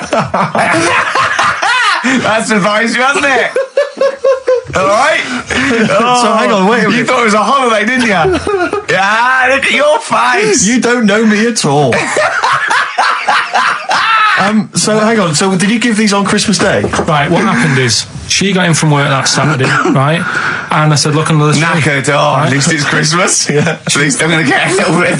I said, look, you got some stuff under the tree, right? So Did you give her a sugar lump? Right, she was really chuffed with that. But she said she was a bit puzzled because I didn't know we had any wrapping paper, right? So I ended up using wallpaper. You didn't take it off the wall though. You had some. No, it was some left over, right? So she said, why have you used wallpaper? I said, well, I didn't have any paper and you were getting in a bit and I wanted you to have a surprise. So she said, can I have a feel of them? I said, no. Presents. You thought, right, I've got the right thing. Yeah. Right. And then Christmas Day, I said, no, don't get carried away. It's nothing really good. You know, we said we weren't going to buy each other much. So there you go, open them. Yeah, go on. And Can I just ask, had you received your present from her yet? yeah. So what had you received? What did he have? Had some shoes, Nice. right? Getaway game for PlayStation. Nice. I'm just totting up the value of this. Go on, yeah. And just also think about how much fun and pleasure you get from them. Yeah. Although, of course, condoms, I can see the Well, appeal. Well, right, okay. So yeah, I think but I can. also add to that bit 150 quid for a meal. If you're going to start totting up, 150 quid for a meal. I bought her some shoes, 72 quid. Yeah, that was after the event, though. Doesn't matter. All right, so you received these, dare I say it, thoughtful and nice gifts. You handed over the box of condoms. They were wrapped up. She unwrapped them. yeah. Go on, take us through it. Walk us through it. Well, it's not something you play with on Christmas morning. Oh God! Oh, right. But when she opened What did them, she say? What did she say? Well, I wrapped them twice as well, so she thought it was something really good. Extra Like, protection. Right. And So she thought it was something really good. and then So the disappointment would be doubled. Yeah, go on, yeah. then she just opened it and went, oh yeah, so what's on the telly? And that was that. Ungrateful. What an ungrateful woman that is. Well, she got stuff. Fancy not wanting I told her. a box of economy condoms from Boots. I said to her about the thing about, it's all about the surprise and that, innit? Yeah. You explained that to her? Yeah. What, after she'd unwrapped it? Yeah. Thoughtful. And she was all right about it. Yeah. She understood. Rick, you know I suggested to him that he buy his girlfriend a gift. I'm worried I've done more damage to the relationship by suggesting that than if he had just forgotten. Next time you've got to go shopping for her yourself, Steve. I think I might do. You've better go shopping for her yourself. I'm glad it's all over though. It's mental. Yeah. It annoys me. The whole thing annoys me, and she knows that as well. Yeah. She should know. What? She still insists on having Christmas once a year. Well, I'm you know. No, but well, anyway, what did you get? I can't think what you bring to the relationship, Carl. I don't know what it is she's getting from you in this relationship. It's like she's doing all the work. 80 times. Oh God, Carl! I love it. You're brilliant. I know what she's getting. He's the. What? No, he's not thoughtful. No, but he's thoughtful. He's the best he can do with the brain he's got. Do you know what I mean? Right. He's doing his best. He's absolutely doing his best. There's no. He's working at the limits of his powers. Do you know what I mean? Though he's done as well as he can with what he was given. Sure. Yeah, and that's admirable. Yeah. It's like, I think he's done better than you'd expect. I bet his teachers didn't even think he'd get this far. Do you know what I mean? What, find a girl?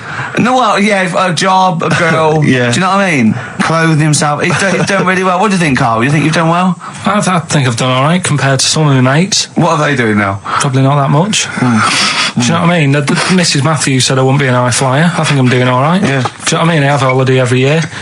Got somewhere to live and that. Yeah, got a new flat, haven't you? Yeah, so where are they then, the condoms? Did she show them to her family and friends? No. Take them into work? Look what I'm Carl's got. surprised she told Ricky, actually. I was a bit disappointed in that. Yeah. Because I didn't go shouting around. Well, she was so excited, Carl, clearly. She was just so pleased and proud. Yeah. All right, play records, we come back to it. No, that's it now. Alright, XFM 104.9, Ricky Gervais, Steve Merchant, Karl Pilkington, not here. It's the best of. You've been voting in all week, sending your emails, so here's the clips that you wanted. Something I watched the other night, that was good. Again, you know, I learn stuff from the telly. I don't watch the news. Yeah, well, you don't learn stuff from the telly. I'll tell you what, though. You told us there's a fat baby in the world. Forget about them. There's a spider eats chickens and there was a fat kid. Forget them in Iceland, right? Yeah. We'll give them Rockbusters later to do, right? Iceland! But what's her name? I tell you what is interesting, Steve. I didn't know that much about it. Autism. Okay. Oh, good. With some more entertaining stuff on XFM 104.9 just to cheer up people. Go on, and what? Go on. No, right. Have you heard about it, Steve? What autism. It scares me to death when he comes up, when he touches on a serious subject. We've been talking about wheeling a dead pope round, the Chinese don't age well, and ginger people are hated. And now we're going to touch on a really, my heart's in my throat. Go on, Karl, then tell me your insights to autism. Right, well, there was this, again, Channel 4 coming up with some good stuff at the moment, right? It might have been Channel 5. But what's the name? It's the attention span I like. These people who they've got like this autism thing going on. Yeah. And they sort of take in a lot of information. They get sort of they get so into it that they know everything about that subject and what have you, right? And there was this lad who he knew everything, right, about EastEnders. Right. He sort of the cameraman was saying to him. So, you know, why EastEnders and that? And he said, I don't know, I just like it. And he said, I remember when I first watched it was a Thursday, it was 5 to 8, Pauline Fowler walked in, she had a pink jumper on, she said, all right, love. And he remembers everything from that moment on. Yeah. Right, and everything, which is great, but then the way the programme was making out, it was almost like they were saying it's a disability. Right. When in a way, it's more like a superpower. Sure. Like Rain Man. But if you can take Rain Man. No, he has special autistic powers. Oh God! We must send for Rain Man. I don't know what to do. So he would be a great professional mastermind. Sort of autistic mastermind. He'd be what I'm saying is, don't be watching EastEnders though. Sort of, why didn't they give him an encyclopedia and say, get into that? Sure. That'll be useful. Yeah. Keep him away from EastEnders. Wasting his time there. But I don't think it is a disability. No. Yeah, there are other things, and they're not. It's also autism is a matter of degrees, from what I know. And I'm sorry to have to do this, but I feel that I have to at least be the voice of reason, as ill-educated as I am on the subject. But I think there's degrees of autism. I think some are higher performance than others. There's other issues with it. It's not they're just got good memories. They don't go around doing tricks for people because they can remember stuff. There are other issues with it.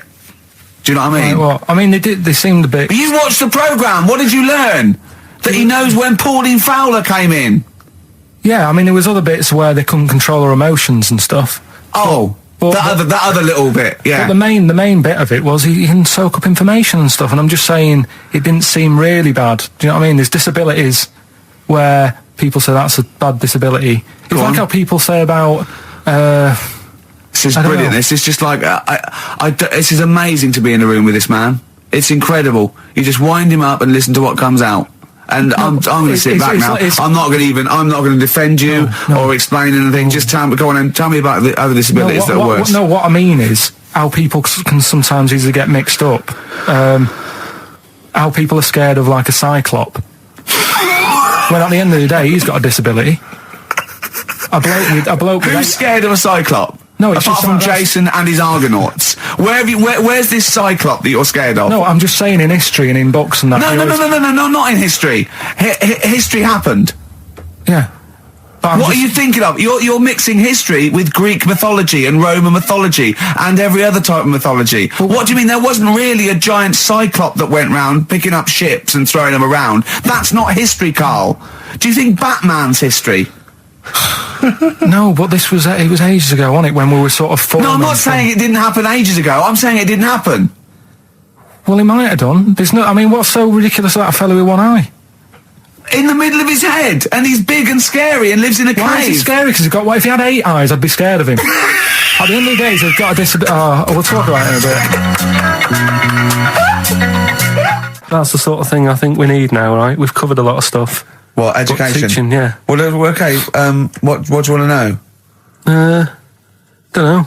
Have you got something? Can you educate us on anything? I've been reading bits So could we bring back just for one night only, educating Ricky? Oh, I'm excited. Yeah? Do you think it warrants that? I don't know enough about it. Do you know what I mean? About what? It sounds perfect. Play the jingle. Educating Ricky, he's getting smarter. A couple of things happened in the week that I read about. Okay. Keeping up on what's going on in that. Sure. Yeah. One was about that Galileo fella. Okay. Was it about 1636? Was it? I think it might have been earlier. Bad. Go on. Did some stuff with light and that. He did lots of physical experiments, yeah. Is that it then, Karl, is it? He did some stuff with light and that. What did he do with light? What was that?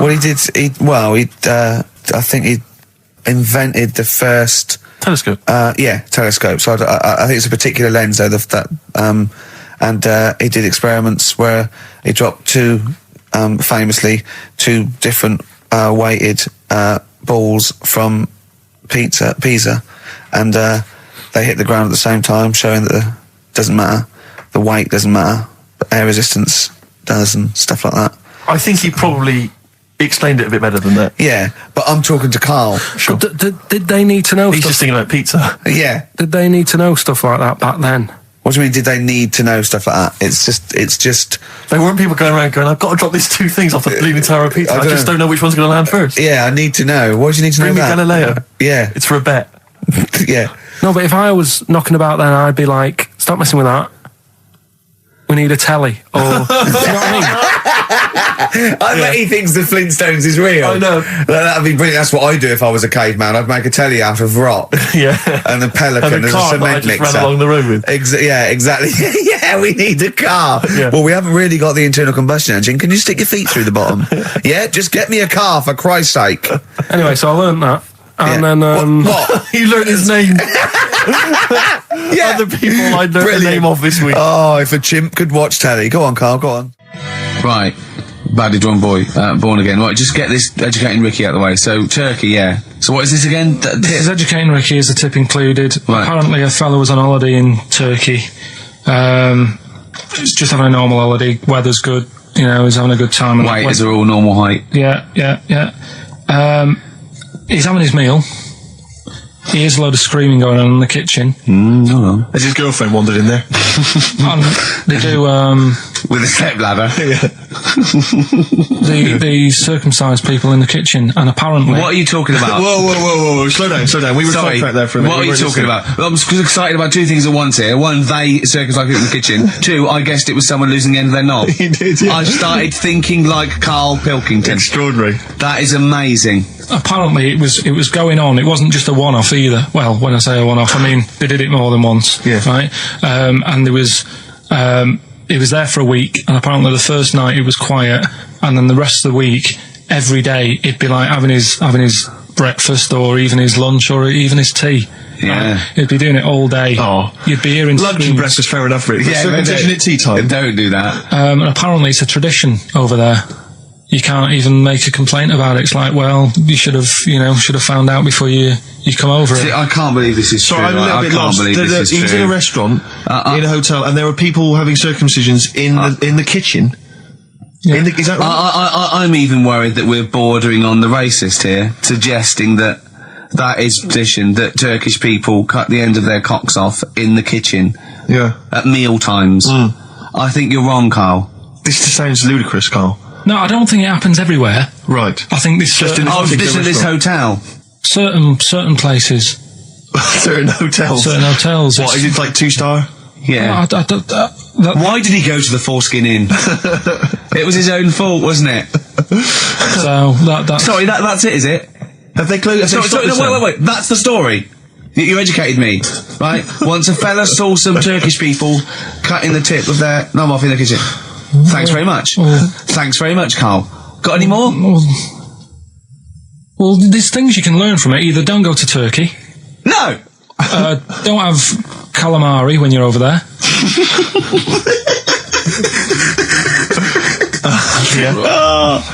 Karl, you've done it again. Well,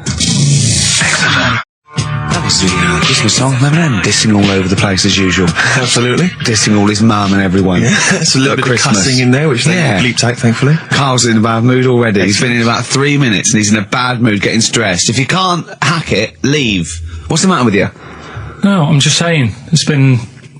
I was meant to enjoy last Saturday off, and I didn't. Why not? Why is that our fault? Because you weren't here? Just because, I don't know, but... Are you not in the Christmas spirit? Why didn't you enjoy last Saturday?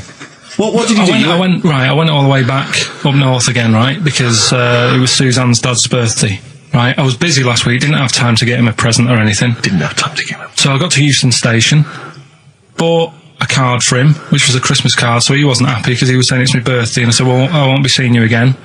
So I've got a joint card, and then we went out. Did you get him a present? Well, no, because we went out on Saturday night for something to eat at this pub that he likes. It was a nice steak and onion rings, right? Lovely. So he should have been happy anyway. Yeah. But What, you paid for it?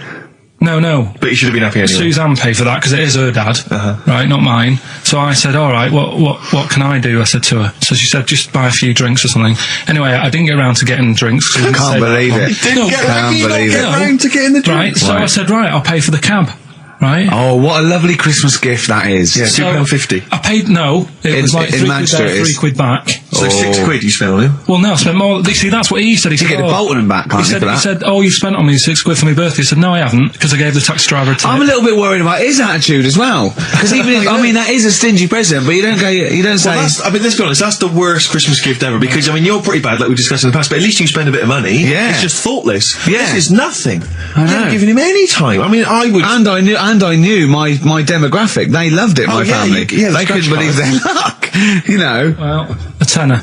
You spent a tenner on him. Well, the cab fare was £6. But the thing is, it's not. I don't think he's saying that. I think it's the fact that this is like, you know, frittering away in it's kind of he would thoughtless, isn't have loved to. I'm sure he would have been appreciative of a lovely £10 gift that you cared about and bought. A book he probably likes, Fly Fishing, doesn't he, by J.R. Hartley. If you'd have bought that, he'd have gone, that's what I was looking for. Or what I was looking for, Karl.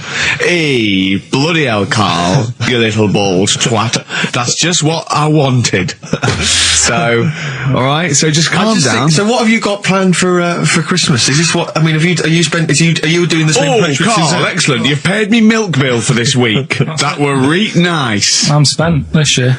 So have you planned anything for Suzanne, or are you just... Yeah, I'm taking her out Christmas Day for something to eat. Well, Right. Does she know that? Was that? She's working today, so she, so right. Okay. So what Christmas gift have you got? That's it. I'm taking her out. What, you haven't got a present? No, because we spent a lot. Don't forget, that's half yours, though. You're not going to just be sitting there watching her eat, going, "Oh, I'm hungry, but I spent all." You're going to be eating as well. That's half yours.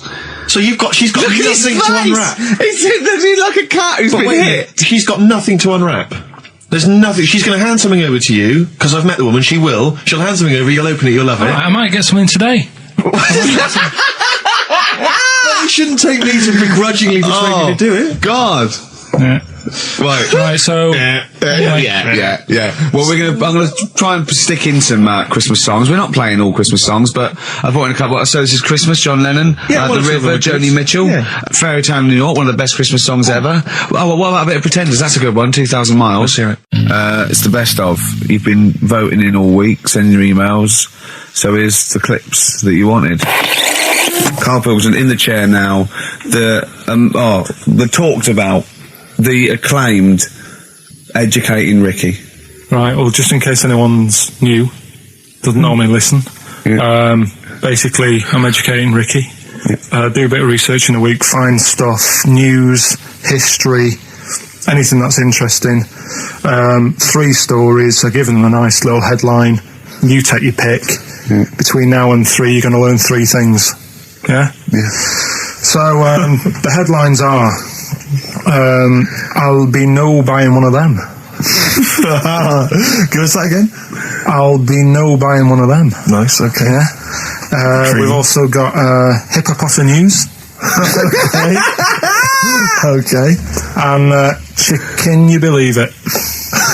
Chicken You Believe It. Well, I'm going to go for Hippopotty News. Hippopotty News? News. Right, well, this one, it's... I'm not going to take the credit here. I heard Christian talking about this on breakfast, right? Because it's a good story that happened. Basically, I don't know if I told you about it last week when we were having our spaghetti, but I think you did. Right, I know what it is. I know what this is. Okay, I've not heard this. Right, there's a little midget. Right, there's a circus. I'm loving it already. Circus going on somewhere. I think it was in America. And is that present day or old times? I'm talking like in the last 3 weeks. Okay. Right, little midget. Circus, really packed out show. People are loving it.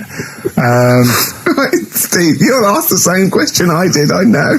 So there's a little midget jumping up and down on a trampoline. What's Right. Pay good money to see it. So everyone's clapping, and he's getting carried away. Because he can't believe they're loving it. I didn't know they'd like a little person on a trampoline, but they love me. But you know what it's like when if there's a crowd of people sort of encouraging you to sort of go higher and stuff. Yeah. And I'm sure he knew it was getting out of hand. But he was jumping and he was coming down the road going higher, and he's going really high in the air, right? So he's doing this. Crowd are clapping. There's a hippo, right, just sat next to the trampoline, getting ready to come on and do his act. Oh, right, I thought he was in the audience. Getting ready to do his act, Steve. Yeah. So he's a ventriloquist.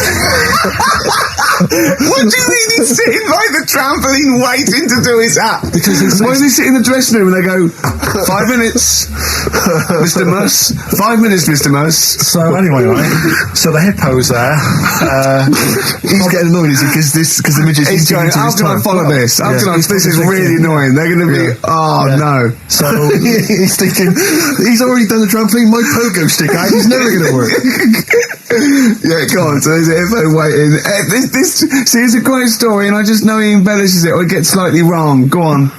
So there's a midget jumping up and down, the hippo's getting annoyed. The crowd are going mad, the midget's loving it, can't believe his luck. Although you think, he probably knows he's dicing with danger. Yeah.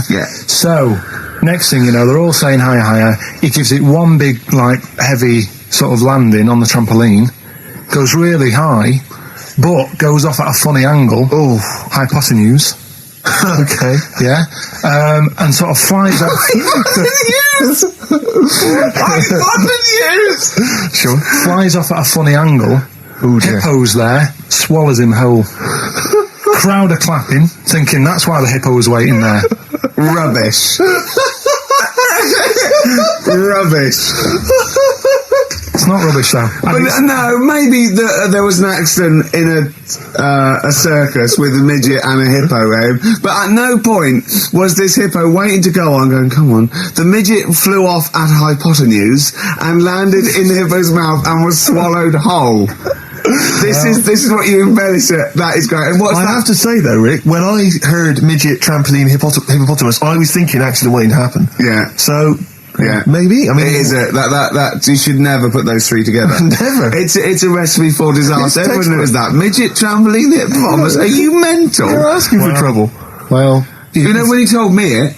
He said, and the midget. He didn't mention the hippopotamus, and he said the midget went on, and soon he fell off. And the hippo ate him. And I said, sorry, what was the hippo doing there? He went, it's a circus. I've never heard of a circus having a hippo. No, what do hippos do? What can they do? You can't train them, can you? Aren't they like very deadly? They're huge, aren't they? You can't have a hippo in a circus. You're not thinking of Zippo. Isn't he the clown? Yeah.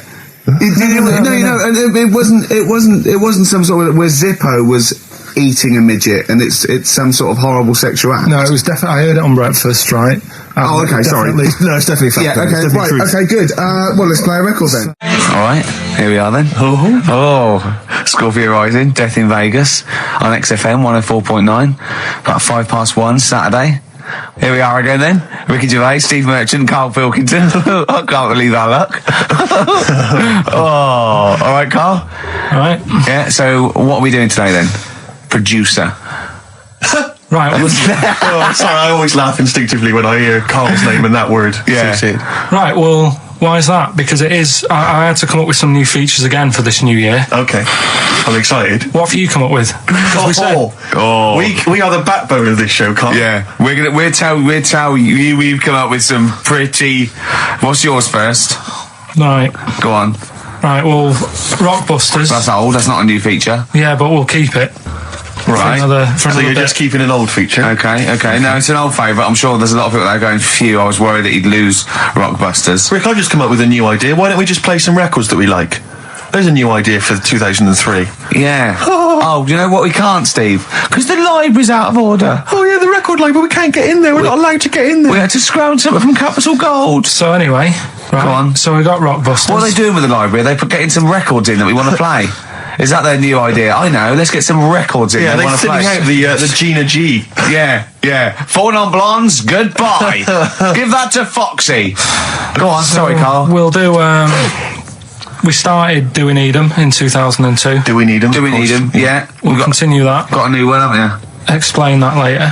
Yeah. Right? Yeah. And then the new stuff comes in. Ooh. Right. As always, I like to sort of get words and tweak them and stuff. Sure. Yeah. So I was thinking of either doing something with. There's a lot of weird rituals, isn't there? A lot of weird rituals? Yeah, there's weird stuff going on around the world. Okay. There is, yeah. And I was going to tweak that to rituals. Okay. Right. Again, starting with the title, the pun first, then working out what it is. Well, I found some weird stuff. Right, so it's specifically... Just stuff that goes on, like... rituals. There was... Most of the weird stuff I've heard about happened to you in Manchester in your early years. Well, in India, apparently it's good to have a flat head. So the... Again, just flirting, just bordering on the racist, but never really gets there. Always... Well, because there's no intent. There's no hate. It's just clumsy. It's just stupidity. Yeah. Exactly. Go on. What do you mean? What do you mean? It's good to have a flat head. What do you mean it's good to have a flat head in India? We'll talk about it later. Brilliant. That's rituals. So you've hooked a few people. You've hooked a few in. Go on. All right, so we'll have that later. So it's essentially like Educating Ricky, only is specifically about rituals. Is that strictly speaking what it is? Okay. I suppose so, but then again, you could say radio is all the same because it's people talking. Okay, Karl, brilliant. Brilliant comeback. Yeah, So- brilliant comeback. Not all talking nonsense, though. Well, So that's where we're different. Go on. also, right, I like teaching you stuff. Yeah. And you've done well. So what I'm thinking is, rather than just touching on a topic, sort of giving you a few bits of information on one See, topic. this is what I'd like to do, because the last thing you taught me, I remember, was there was a blind girl, she hit her head and she could see, and that's all I got. Yeah. So if you could go into that a little bit more, that would have been educating me. Well, today we're featuring stuff on World War 1 and 2. Right? Oh, so that's that little title for all this little thing is. What do you think of that then? What do you think of that then? Play a record. So Rick, can I have just thought of a joke? Go on. What's the similarity between Lord of the Rings and this show? They're both rubbish. Travis, Level come through on XFM 104.9, Ricky Gervais, Steve Merchant, Karl Pilkington, etc. Got some great tunes actually lined up. Excellent. I've brought in some Amy Mann, some Neil Young. I'm playing my favourite Clash track. What have you got for us, Steve? I got a dynamite hip-hop tune by The Roots, which I think you'll enjoy. Love it. Got a little bit of Joni Mitchell, maybe swing that on later. Oh, excellent. I nearly brought in some Joni Mitchell. Good job I didn't. Yeah, exactly. It wouldn't have made any difference. It wouldn't have made any difference. No, we could have probably played yours and then I'd have been told to... Go away. Carl, Karl, what have you got lined up for us as the producer? Right, well, Rockbusters. Been off this week again. Has he? Yeah. Another week off? Another week off, yeah. No, I didn't have a full week off. I had 3 days off because I was working all over Christmas. Yeah. And still didn't stop working, preparing stuff. You've got a nice load of prizes there that I've sorted out. I had to come in especially to sort that out. Yeah. Rockbusters. Did you rifle through the drawers up at Capital Gold instead of down here? Yeah. Rockbusters, we're still doing that. Yeah, you're bigging it up. Yeah. He's bigging it up. Yeah, still doing that. We've got that. Last week, we sort of changed Educating Ricky a bit. Just a little bit. Don't say we. I don't want to be incriminated in it. Well, changed it in a sense that rather than giving you too much information about different things, it's hard to sort of keep it all in. Yeah. I'm giving you sort of information on one thing. So last no, week, because some of your stuff was a little bit too intense. My favourite story was there was a blind girl. She hit her head and got better, and I couldn't take all that in at once. So you should really ration some of the education. We sort of Wasn't last week war-related stories? Yeah, it was War. Do you think of that then? What and do it you was think of that? 3 things. And it was the French battle. Going over the top was John's got a moustache, which you think was ambiguous because someone might have said that anyway. Well, look, you've remembered it, so it's working. So we'll be doing that. And last week, Loads of French people have just gone to war who were listening to this. Yeah. You said you wanted to learn some science this week. Did I? Yeah. So the title this week for that is I said I would sort you some science out. Acid. How long did that take you to come? Listen, but you know, people love Karl. There's comedians come to me and go, Karl's the funniest man. They absolutely love him, right? But I think we're only seeing half of it, right? If we can get him on television, his face then, when he's told me that title, was like a child at Christmas. Yeah. He was so proud of it. He was excited what I was it was brilliant. It's a bit like when a child's drawn a picture in art class. You know you've got to stick it on the fridge, but you basically think it's crap. Yeah. It's very much like that. All right, Karl? Is that good? Yes. So we'll be doing that. Do we need them? Mm-hmm. Yeah. Have you got another one? I've got another one. Looking at snails this week. Do we need snails? Do we need Because snails? I know you're not a fan of snails, are you? Well, after a bit of research, I found some good stuff out about, like, they sleep for 13 years, some of them. Yeah. And that. So we'll be looking into that you tried later. that one. Yeah. We've got Ritual, Yeah. which is something that I told Ricky about. Yeah, well, last week's was brilliant. It's was good it? to have a flat head in India. It's good to have a flat head in India. That's brilliant. Yeah. Well, I'm going to just play one of my favourite Smith tracks. Can I just make a request? So I'd quite like, if you've got time, to bring back, just for 1 week only, White Van Karl. Sure. Because there's some quite interesting topics this week. Oh, there's things happening in the world. There's some Karl things doesn't think happening. there is. No. There is a light that never goes out. The Flaming Lips. Yoshimi battles the Pink Robots on XFM 104.9. I'm Ricky Gervais. With me is Steve Merchant and Karl Pilkington. Good morning. I'm going to be honest. I'm going to own up straight away. I've done very little work towards this show this week. I'm a bit busy. You surprised me. Yeah. So I apologise if it sounds a bit sort of. Thanks for being honest, though. Well, no, I don't. I don't want people to go, oh no, that was a bit shoddy this week. I hope it's not going to be that every week. Yeah. So it is because I've done very little preparation. Okay. So right. Whereas normally you'll probably have to help me out. All right. You have to do some of the work. Karl, you might have to help us out a little bit as well. I don't know. I mean, I know Steve's done nothing towards it either. So the onus is on you a little bit here. I love the fact that it's still listed as either Ricky Gervais or Ricky Gervais and Stephen Merchant. In the, essentially, we don't need to be here, really. No, but I know now people listen for Karl. Everyone I've spoken to, for people on buses, comedian like Ross Noble mentioned you the other day, and that they go. People on buses. I've never been on a bus. You haven't been on a bus no. for like 12 years. Yeah. Have you? People on buses. I don't know why I find that so funny. I just know the idea of you being on a bus. The idea of you handing over your fare. They're shouting out from the window. Right. They're going, "I love Karl." Right. Yeah. I'm walking along. How much is it on the bus? 20 pence. No, come on, seriously, how much is it? One adult for terminus, please. I love the fact, they do that thing where, like, if they're interviewing Paul 50, Newman or someone famous. No, it's quid, isn't it? It's a quid. They always say, how much is a pint of milk? And that's supposed to prove if you're sort of still in touch with your roots or whether you're too big a celebrity. Yeah. You've got no idea how much it costs on the bus. Quid? It's not a quid. 120. No, it's not 120. Pint of milk, about 50p. 30p. Oh, brilliant. Wow. Oh, because it's fascinating because you gave this stuff up before you became a celebrity, didn't you? You were always lazy. Because people always say to me, like, Ricky seems a bit obnoxious.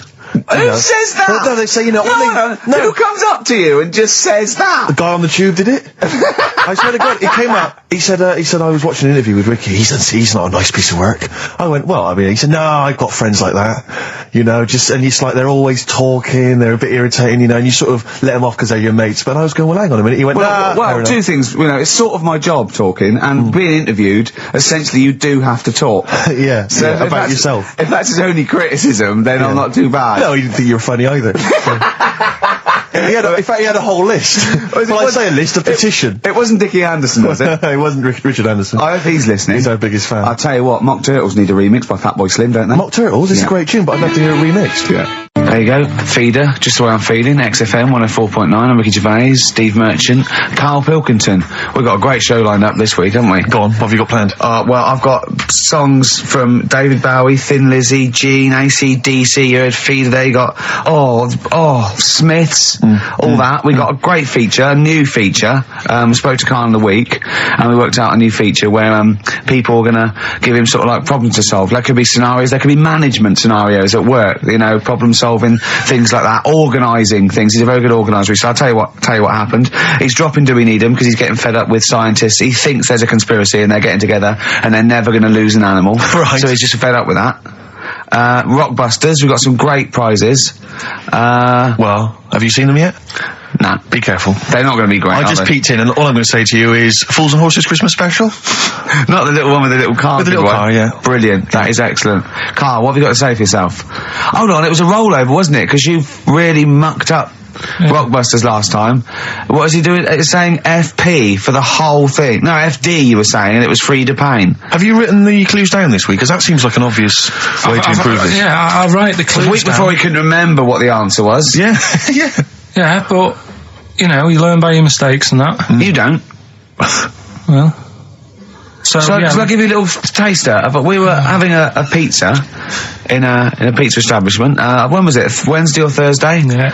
And he was going, I'm a good organiser, I'm a good problem solver. Give me any scenario, right? Obviously he didn't say scenario. And I went, okay then, so you're the manager of this place, and there's a couple there, elderly couple, they're about 60. They've had a lovely meal. He went, yeah, right. I went, but the gentleman, he's got a little bit of a heart condition, he takes a pill after his meal, as he should, after meals. He's only taken Viagra. Oh. And now he's stuck in. Wedged in. It's gone, and it's stopping him getting out from the table. Yeah. So what would you do? He went, what? He's stuck in because of his dick. I went, yeah. He went, right. He said, I'd use the situation, I'd make cash. I said, you're not going anywhere, do you want a pudding? Entrepreneurial. Yeah. I like it, Karl. And he went, so that's that sorted, I've got the job on that. Next, I went, okay. You won't believe it. Next day, there's a little problem in the toilets. Two gay men were having sex and they got stuck in each other. Yeah. He went, right. I'd say, is it the same fella as yesterday with the Viagra? If so, why was he let in again? He was on the door. Yeah. I went, it's not. It's too different. He goes, right. Does his wife know he's cheating on him? Yeah. He went, right, I'd go down. I'd go, and then he went, I'd say this isn't a restaurant problem, call an ambulance. Strictly speaking, not a restaurant problem, no. But am I right? Huh? Am I right? Well, I don't know. Would you give me the job if say, like, you were the boss of that restaurant and you... Do you know what I like about this? At no point did he say, Gervais, why are you being so mental? Yeah. Why would someone get stuck because they took Viagra by mistake, and two people get stuck in each other? But you've heard the stories from his past. That is a perfectly legitimate situation to find yourself in. You grew up in his part of What would you Manchester. do if there was two fellas with big heads and webbed feet, and they had a horse in a... Well, what I'd do is... What would you do? What did you do when you first saw them? What, saw the lads with the big heads and Yeah. I We should thought- very quickly remind people, if they didn't listen to that particular show, they had webbed hands. Yeah. Did they, or webbed feet? Well, they had webbed hands, Right. and big heads, enormous heads. but it wasn't related. But they weren't related I to know, each they were other. completely No, separate but I'm people. saying that the webbed hands isn't due to the fact they've got a big head. No, sure. It's two different things. We're just unlucky. No, hold on. If they weren't related and they both had webbed hands and big heads, I'm saying there was a condition that was related that had those two. I don't think it was. So what do you think the chances of that are? They're not related, and he goes, "Oh, you got a big head and webbed hands as well." Yeah, just a coincidence, isn't it? Yeah, I honestly don't think it was related. Right. Because I've since seen the same problem again on another kid with a big head. His hands look good. Right. So you think the big head is just a separate issue? Yeah, it's a totally different illness. It's like having a headache and a cold at the same time. Right. So Yeah. not always connected. But the weird thing is, right, looking around in the week at weird stuff on the internet, there's this woman who's got a big head. Oh yeah. And she was fed up with it because when she was walking down the street, it was so big she couldn't hold it up. Right. She couldn't hold it up. Oh God. Okay, shut up. So She couldn't hold it up. when she was walking, her eyes were hurting because she had to sort of look up all the time because her head was that heavy. Her chin was sort of balanced on her chest. Right. And she'd have to peek up, yeah. So she goes to the doctors, and this was after years and years, and said, I thought I could put up with it, but I can't. How big was her head? It's I big, think Rich. I don't know if it was like big because there wasn't a picture. I don't know if it was just big or a lot of bone, so it was heavy. Very heavy. Right, like the Elephant Man, just outcrops. Right. So the doctor said, we can sort that out, but we'll have to take your head off. Right. Okay. Listen keep to this. going. Listen, Okay, keep going. Because what you don't seem to understand is I have the same reaction to you when I see it. Yeah. What? Right? You're quizzical yourself. So I looked at it. They took her head off, chipped away a bit of the bone, made her head lighter, put it back on. Right, play the Smiths. They took a woman's head off. Yeah, this is ours by the Smiths. And if you'd like to ask Karl something, details coming up soon. Badly Drawn Boy, Born Again on XFM 104.9. There we are then. Ricky Gervais with me, Steve Merchant, and Karl Pilkington. Raring to go. He's a bit grumpy, Karl. Woken up at 8 Because he's o'clock. from the north. Yeah, because he's in London. Yeah. And London's rubbish, right, isn't it? Oh. Working you can't even get a Band-Aid in London, can you? Or grouting.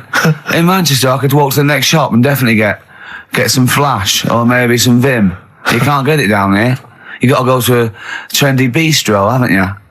Karl, why are you grumpy? I told you before, I'm just a little bit tired today. Because he had to get up. The builders next door woke him up. No. He's always going about his hours. Those builders probably got up at 6. Yeah, but I can understand builders who get up early because they're building outside and they've got to get the job done before it gets dark. But he's working in someone's lounge. If it gets dark, put the light on. It's not a problem. So why is he starting work at like 7 o'clock in the morning? Well, because the builders get paid by the day. And if you get a builder there and go, I'll just do 11 till 3, he's not going to go, I'll tell you what, love, just give me 40 quid. I didn't do a whole day. It's a day's work, isn't it? So you want to get the most out of them, don't you? Plus, he probably wants to finish early so he can have a good night out. Yeah, it's a Saturday night. You know what I mean? He wants to... Yeah, he wants to get at least 15 pints in. And he was cheery. I bet he was whistling and, dancing around and tapping, so I don't know how you can be annoyed at that. Why don't you get earplugs? I don't like the idea of earplugs. Why? Because I live in a flat, so it's not as if I'm looking after my house, right? I know. Already, I've lost you. No. That wasn't even a whole sentence, and I don't know what you're talking about. No, but what I mean is, if you live in a house, right? You know that you've turned the lights off downstairs. You know you haven't got a frying pan on, right? Right. Okay. So, not really. Keep him going. But I live in a flat, and I don't know what the other people are like. There might be some daft people in there who Cool, don't, imagine that. right? Who don't turn stuff off. Now, if I have earplugs and the fire alarm's going off, I'm not going to hear it. I'm going to have a good sleep, but who knows what could happen? So I don't like earplugs. It's not safe. Okay. If you live in a block of flats. But I think you'll find, because I've used them, I think you'll find that a fire alarm will cut through I the wear them earplugs. sometimes if it's noisy or I want to go to bed early or something, and I hear my alarm clock, and it's It goes beep, beep, beep, beep, beep, beep. It's All that right. loud. Okay, well- and a fire alarm is deafening. All right, so we've talked in the past about snails who sleep for 13 years. No, you have. That's never been confirmed. In fact, the expert hadn't heard of it. Well, they do. Okay. I read it on different sites. Okay. So how much does it take to wake them up? Got you. What do you mean? Well, they sleep for 13 years. Yeah, but it's probably. But I don't know what you mean by sleep. It's not the same sort of pattern that we have in a mollusk, is it? There's different. What is sleep? It's when you're sort of shut down, and but they can estivate. They can actually literally no, shut but they didn't down. say that. They said they sleep for 13 years. And I mean, have you ever had like more than 10 hours sleep? Yeah. Feel really groggy. Well, no, I feel good after 10 hours sleep. I feel rough. I just was thinking what a snail would be like. Be like, oh. Be even slower than normal. Be even slower than you. Play a record. Well, anyway. Email in if you know what on earth Carl's talking about. Ever. Chilly weather, why not put on a cardigan? That was the Cardigans. And for what it's worth, a lovely tune there. Oh, that's a joy. We should definitely talk like that more. XFM 104.9, Ricky Gervais, Steve Merchant, Karl Pilkington, alright? Alright. Yeah? Well, we got a jam-packed show today.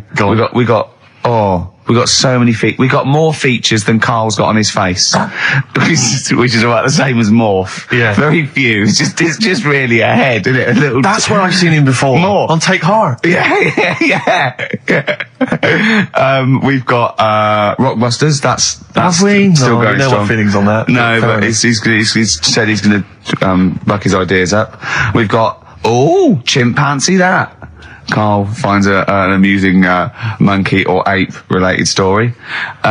We've got Karl in a film again. Right, excellent. Yeah, we've had a lot of great response from that, Karl, on the internet. It was my favourite thing we've done. People raving about that. Can we say what the film is? Excuse my French, we've got some bloody great music. Oh, pardonnez-moi. Wow, I don't know. I don't speak French. I would translate. Well, I'll just give you a taste. We got Oasis, Cardigans, you just heard there. We got Lloyd Karl. We got a bit of Pretenders coming up. Eminem, Feeder, Coldplay, all the greats. Can I play you some TJ's Fan Club later? Yeah. What should we have now? Oasis. Go on. Yeah. Brilliant. White Stripes, Dead Leaves and the Dirty Ground on XFM 104.9. I'm Ricky Gervais. With me, Steve Merchant, Karl Pilkington. We have got a great show lined up for you. Absolutely. Today it's just, Valentine's weekend, some love songs, we've got some chat, and of course the competitions. I'll tell you what, I was walking here today, and the West End is crammed. There's helicopters, there's police, there's about 1 million people sort of just milling around, standing around with placards and stuff. I don't know what they're doing, but they've got too much time on now. They need a war. You don't read the newspapers, do you? Boring. Ooh, those boys can rock there. That's the Guns with all their roses. And Sweet Child of Mine. On XFM 104.9. I enjoyed that. Yeah. That was good. It rocks. I hope the audience was playing it loud like us. Yeah.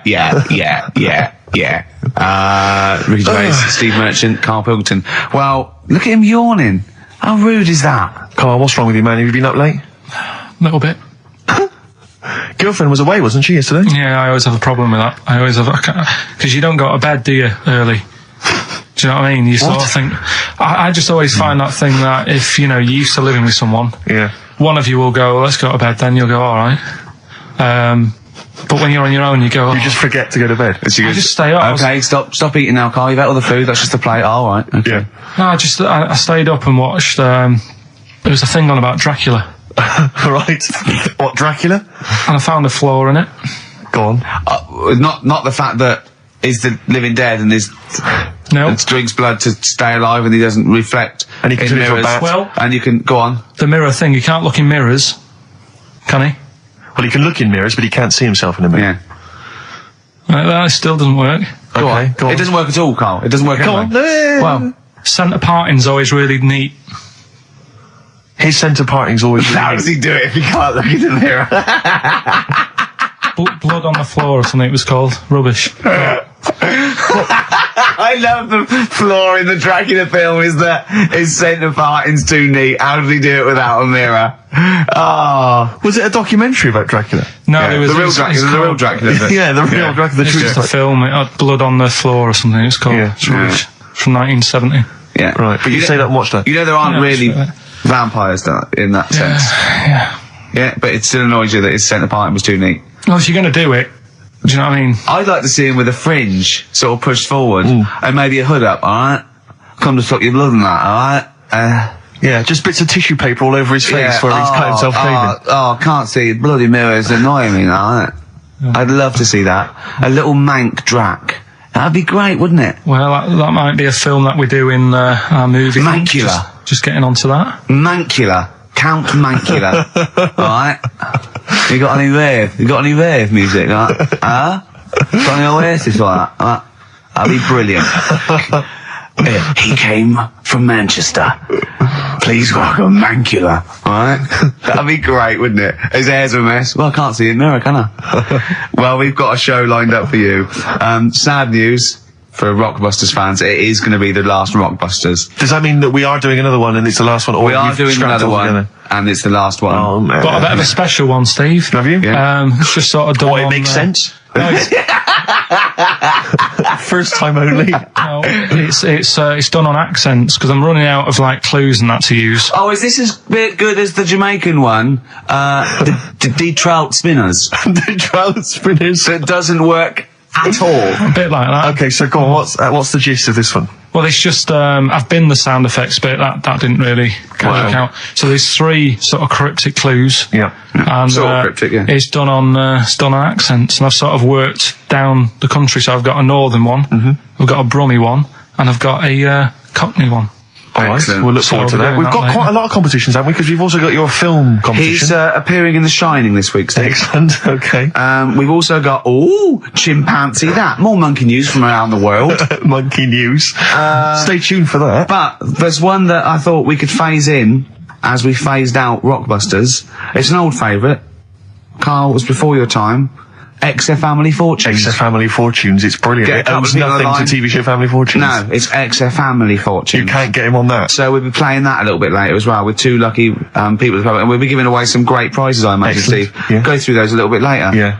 As it was Valentine's weekend, what about a lovely song by Lloyd Carl? Like lovers do. 104.9 XFM, Ricky Gervais, Steve Merchant, Karl Pilkington's pressing the buttons. We're playing some great moments from the last 3 weeks. And some great records, Steve, from the last 2 weeks. That's true enough. Yeah. We're not actually here today. What are you up to today, Rick? It's 8 hours earlier, so this is about 2 o'clock probably. So it's about 6 o'clock in the morning. I'm still in bed, mate. I'm asleep in my hotel room. Now, where are you? We're in LA. Los Angeles. Yeah. City of Angels. Rick. Yeah. City of Angels. Yeah, and so that's what we're doing. We're doing stuff like that. That's why we're not here. We're not here next week either. So next week is the best of this week. What?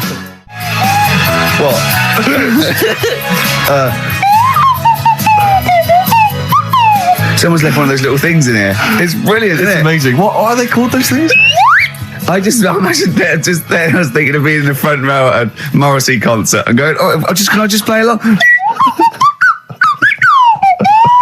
They are brilliant. I don't know what kind of sound that is. I don't know. It's only used for when Kenneth Williams Yeah, exactly. sees someone undressing.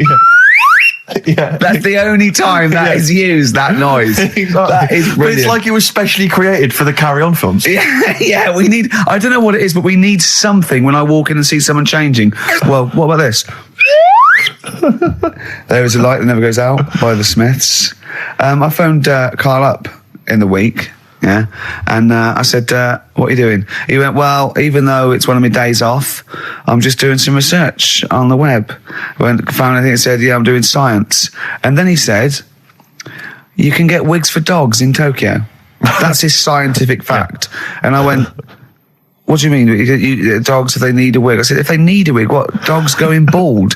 And he went, like, this is fine to him. He went, it's a stressful city, Tokyo. The world's all right with Karl. He's always got an explanation. I've only ever seen him confused once. When in Edinburgh, he looked out of his window one day and he saw a bloke putting a parking ticket on some rubbish. Yeah. And that genuinely confused him. Yeah. He couldn't work out, could you?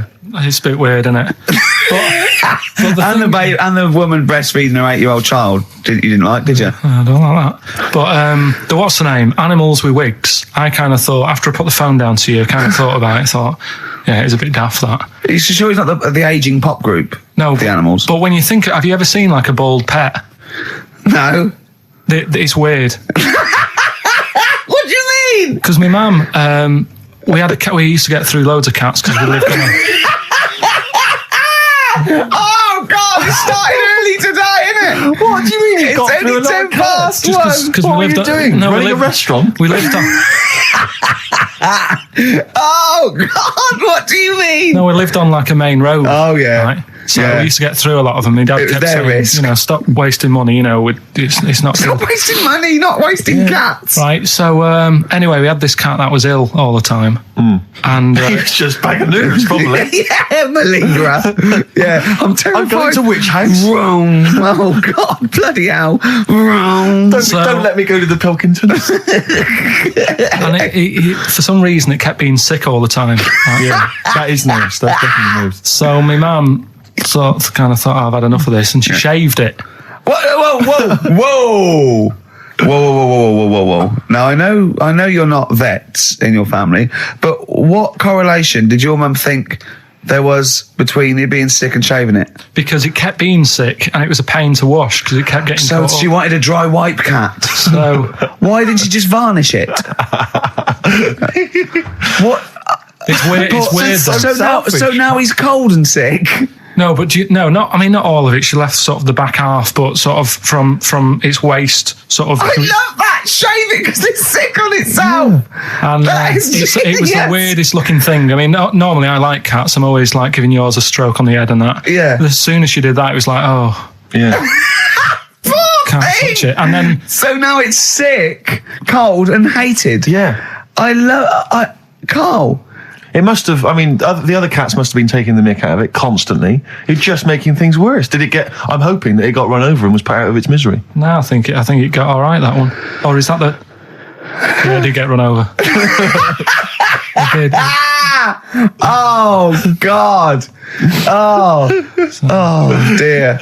How many cats do you say you've got through? I'd say whilst I was living at home. I mean, it's still on the increase, even though I'm not there. So whilst I was there, probably 5. God. Wow. Oh. Yeah. And were you upset each time, or you just got used to it? It's one of them things, isn't it? Like I've said before, when you first see something, it's a bit of a shock. Do you know what I mean? It's like the Elephant Man or whatever. Yeah. First time you see him, it's that sort of, oh, look at that. Do you remember the first time you saw Steve? No, I'm not being funny. Do you remember the first? Yeah, but I've said this before. It's always, then you get used to how people look and you don't... No. I'm going to burst. You have to play a record. No, but... Because I just see Steve's face. No, but I've got used to it. Shut up. Well, here we are again, XFM on a Saturday. Just gone 1 o'clock, Steve, if I'm very much mistaken. But we're not here as such. We're away again, gallivanting around. We've got to do the special sort of best of again. Okay. Which we did a few weeks ago. So this is the best of the last 3 weeks. Which I think is the best 3 weeks we've ever had. But I'd like it condensed into 2 hours. Yeah. Yeah, some great music as well in there. Yeah, there'll be some great music interspersed with fine chat that you've already heard. Yeah. Except this bit. This bit's new. We've actually, out of the kindness of our heart, we've come in last week. Yeah. And we've done a few clips just because we felt a bit guilty about shooting off. Yeah. I mean, even now, having heard this link, I'm beginning to wonder if it was worth our time. Oh, dear. You know, I've said in the past to you, Rick, that my grandparents, so I love them dearly, but it's like for the last 30 years, they've been waiting to die. I know. It's like they just sort of, it's like, you know, the novelty wore off of life. Life in the 50s. Yeah, they got kind of bored of it. Life, in the 40s, it was brilliant. All sat around the old Joanna's, the bombs fell, singing. They loved that. The 50s, you know, that was great as well, because that was the post-war years. It was, you know, it was a bit tight in the pocket, but it was all right. Everyone pulled together. And then the 60s came along, all the crazy music, the funny hair. Let's stay in bed. They basically stayed in bed. And it was one Christmas when my grandmother said to my dad, what do you like for Christmas? What do you fancy for Christmas? And this must have been, I don't know, 20 years ago. She said, what do you fancy for Christmas, Ron? And he went, well, I could do with a nice big kind of warm winter overcoat. She said, don't worry about that. Don't worry about that, because your father will be dead soon. It's what you can have his. Meaning my granddad. Well, I'll be honest with you, my father's still waiting. Which is good news. Good news for my grandfather. Less good news for my dad. He's freezing. He's freezing. He finds out, how is he today? He's fine. Okay. Oh, I'm freezing. It's such a weird mindset, that. I think that, to me, is what sums up people from that older generation, the 40s and 50s. And it seems to me that you've got that kind of mindset. It's like you were born in the 30s. And whenever you talk of your childhood, it's like you had like a big potato to take to school. And a stick is a Christmas gift. The other thing is, I think that that sort of generation, it seems that the man is dependent on the woman. There's a total dependence. Oh, absolutely. If she dies, he's done. Yes. He's done for. It just pine away. If he dies, she's got 30 years of pottering. Absolutely, yeah. Do you know what I mean? And going to the youth club and the church. I know what you mean, yeah. It's sort of like that. It's sad. Of course, it's sad for them, but it's not the end of their life. No, sure. And it sort of is the other way around. I don't know why that is. Yeah. It's terrible. That's a little melancholy thought for. I know. I've really brought it. You brought it down. You've brought it down. I've brought it. This isn't a nice show at all. This is terrible. Well, we're gonna have people just killing themselves. What? Well, I didn't really want to make it a Christmassy type show because I don't really like it. Oh, he's done it again. What, you did Christmas once, didn't like it? No, my dad always said... Oh, right, steady on. Dad said Christmas morning was for for me. So he used to stay in bed. So he never... That's brilliant. That's a great thing to say, isn't it? Yeah. Christmas morning's for you. Run wild. Do what you want. Just don't bother me. I'm going to Honolulu for 2 weeks. That's great. Dad, it's Christmas. Do I have to do anything? No. So my mum used to get up because she used to like to see my face light up, when I open my presents. And then to give fireworks. And then I'd have to go to my bedroom from about 6 o'clock onwards because my mum and dad were into having big Christmas parties and I wasn't old enough to go. Right. So they'd say, right, you've had your fun there, you go up to your bedroom, stay in there. Really? Yeah, I remember one year, right, I got a train set, that's what I wanted. Yeah. Right? It's brilliant. Playing with it all day. I thought, I don't mind about the party, I'm happy staying up here playing with this. Brother comes in, he's had a few, right? He's going, give us a go on your train. How old is he? He's a bit older than me, so he might have been like, let's see. Well, let him be 18. Probably about 18, 19, something like that. I had a train set, so I don't know, about 14. Something like that. Yeah. Right? So I'm playing on that, loving it and stuff. And then he comes in and goes, give us a go. He turns the transformer up to 14. He went really fast for about 5 seconds, broke it, and then he went back downstairs. Wow. So Christmas, I hadn't even got to Sounds Christmas like the Conservative government with British Rail. Satire, though. Rick, I just thought that there's satire. If there's any satirical shows listening or magazines. It doesn't work in any way because there's the analogy falls down apart from there being a train. Think it through though. British Rail was trains. Yeah. And the government broke the trains in many. Well, they didn't break them, not officially breaking them, but they kind of. It does work. It's perfect. Oh, I'm pretty pleased with that. And I can't. And no one's asked him to be on. Have I got this for you? It's weird, isn't it? Because it's strange that when you've got a satirical mind that's as quick as that. Yeah. Right. And he's broke your little train set. So what did you do? I just watched telly and had some sausages. I bet you were happy with that though, weren't you? It's a bit annoying though, isn't it, when your main present of the year has been broke. And did it ever get it fixed? No, that was it. Put away. I'm intrigued why your parents wouldn't let you come and join in the festive fun. Was it like really debauched down there? Was it like eggnog everywhere? Well, no, but I mean, that's fair enough. 6 is a little bit early, but I just think, if you're a kid, he had his fun, put him to bed at 8 maybe. And you think so on Christmas Day? I thought that was a day for family. Well, not if there's a party going on. Well, don't have the party on the Christmas Day. Well, that's another option. Yeah. Your parents are weird, aren't they? A strange breed. Well, I think that was the year, right? You're talking about buying presents and stuff. I think I did treat my mum to. I didn't buy my dad anything. I think that was like when I got a bit older, he used to get me dad something because he wasn't that bothered anyway. No. So got me mum. There was a cheap shop, right? Of course. Thank God for that. Called Snips. Right? So I went in there and I thought, let's see what I can get her. And remember Victoria Plum? I don't think so. Well, it's like a fairy character. Right. I mean, mum's into gnomes and stuff. Right. So I thought, right. She must be pleased with you then. Victoria Plum. I was thinking, is that one of the neighbours? Is it like a brandy liqueur? Do you remember Victoria Plum? Victoria Plum. Victoria Plum, yeah. It's like a little fictional sort of character. Right? Okay. So I saw it. I thought, yeah, she'll love that. Right. So I did my paper round, saved up for 2 weeks. Right. Got that sorted. Went to Snips. Bought the Victoria Plum. Next day, I'm in town with her, right? So I think, I know what I'll do. I said, come in here a minute, right? So we go in and we're looking around, and I tested her, right? I went, look at that there. That's all right, isn't it? And she goes, oh, it's bloody awful. Oh, Karl. Oh, Karl. Oh, God. So then Christmas Day comes. I said, don't bother opening it. She said, no, why? I said, Oh, no. Why did you still give it to her? So, well, it's too late. I'd already bought it. Oh, Karl. So she opened it, and I was like, and she said, oh, that's nice. I said, why are you saying that? I said, the other day, she said, it's bloody awful. She said, oh, no, I thought you were pointing at something else. Oh, no. So that's why I don't get anyone anything anymore. Oh, God. Play record. Oh, God. Oh. Beautiful day. You too, to kick off the show, Steve. Absolutely. The Ricky Gervais Show with Steve Merchant. Hello there. And Claire Sturgis. Hello, boys. Karl's ill. Well, he's not here. I mean, I never believe people when they're ill. I think they're always malingering. I never take any days off work. I just think you can drag yourself in unless it's life-threatening or... To be fair, Rick, can I just stop you there? It's not so much that you take days off as you'll just suddenly decide around lunchtime that you've overeaten and you need to go and lie down. But I'm my own with boss. a cold compress. Yeah, and but a I'm my Swedish own... masseuse. I'm my own boss. Yeah. So it's not so much you take days off. It's not so much you take days off as you never actually do a full day's work. Yeah, you actually prevent that. I never take that hour and a half off a day. Exactly. XFM 104.9. So what's the story, Claire? Do you know anything about Karl? Do you know what his illness is? I think he's got this sort of cold virus that's going around. He phoned me yesterday. He did sound poorly in his defence. Poorly. A little bit croaky. Well, I'll tell you what. He coughed a bit. I'm not being funny. He better be in hospital. To miss this show. To miss this show. Flagship show of the week on XFM. Do you know, you are right, because, and you've been away, haven't you? Been away 2 weeks. We had the best of again. But let's part of the best of. Yeah. Let's part of the best of the last 2 weeks, shall we? Yeah. I mean, we're going to try and get him on the phone. We're going to phone him, and I want him to really explain himself because, I think he's malingering, to be honest.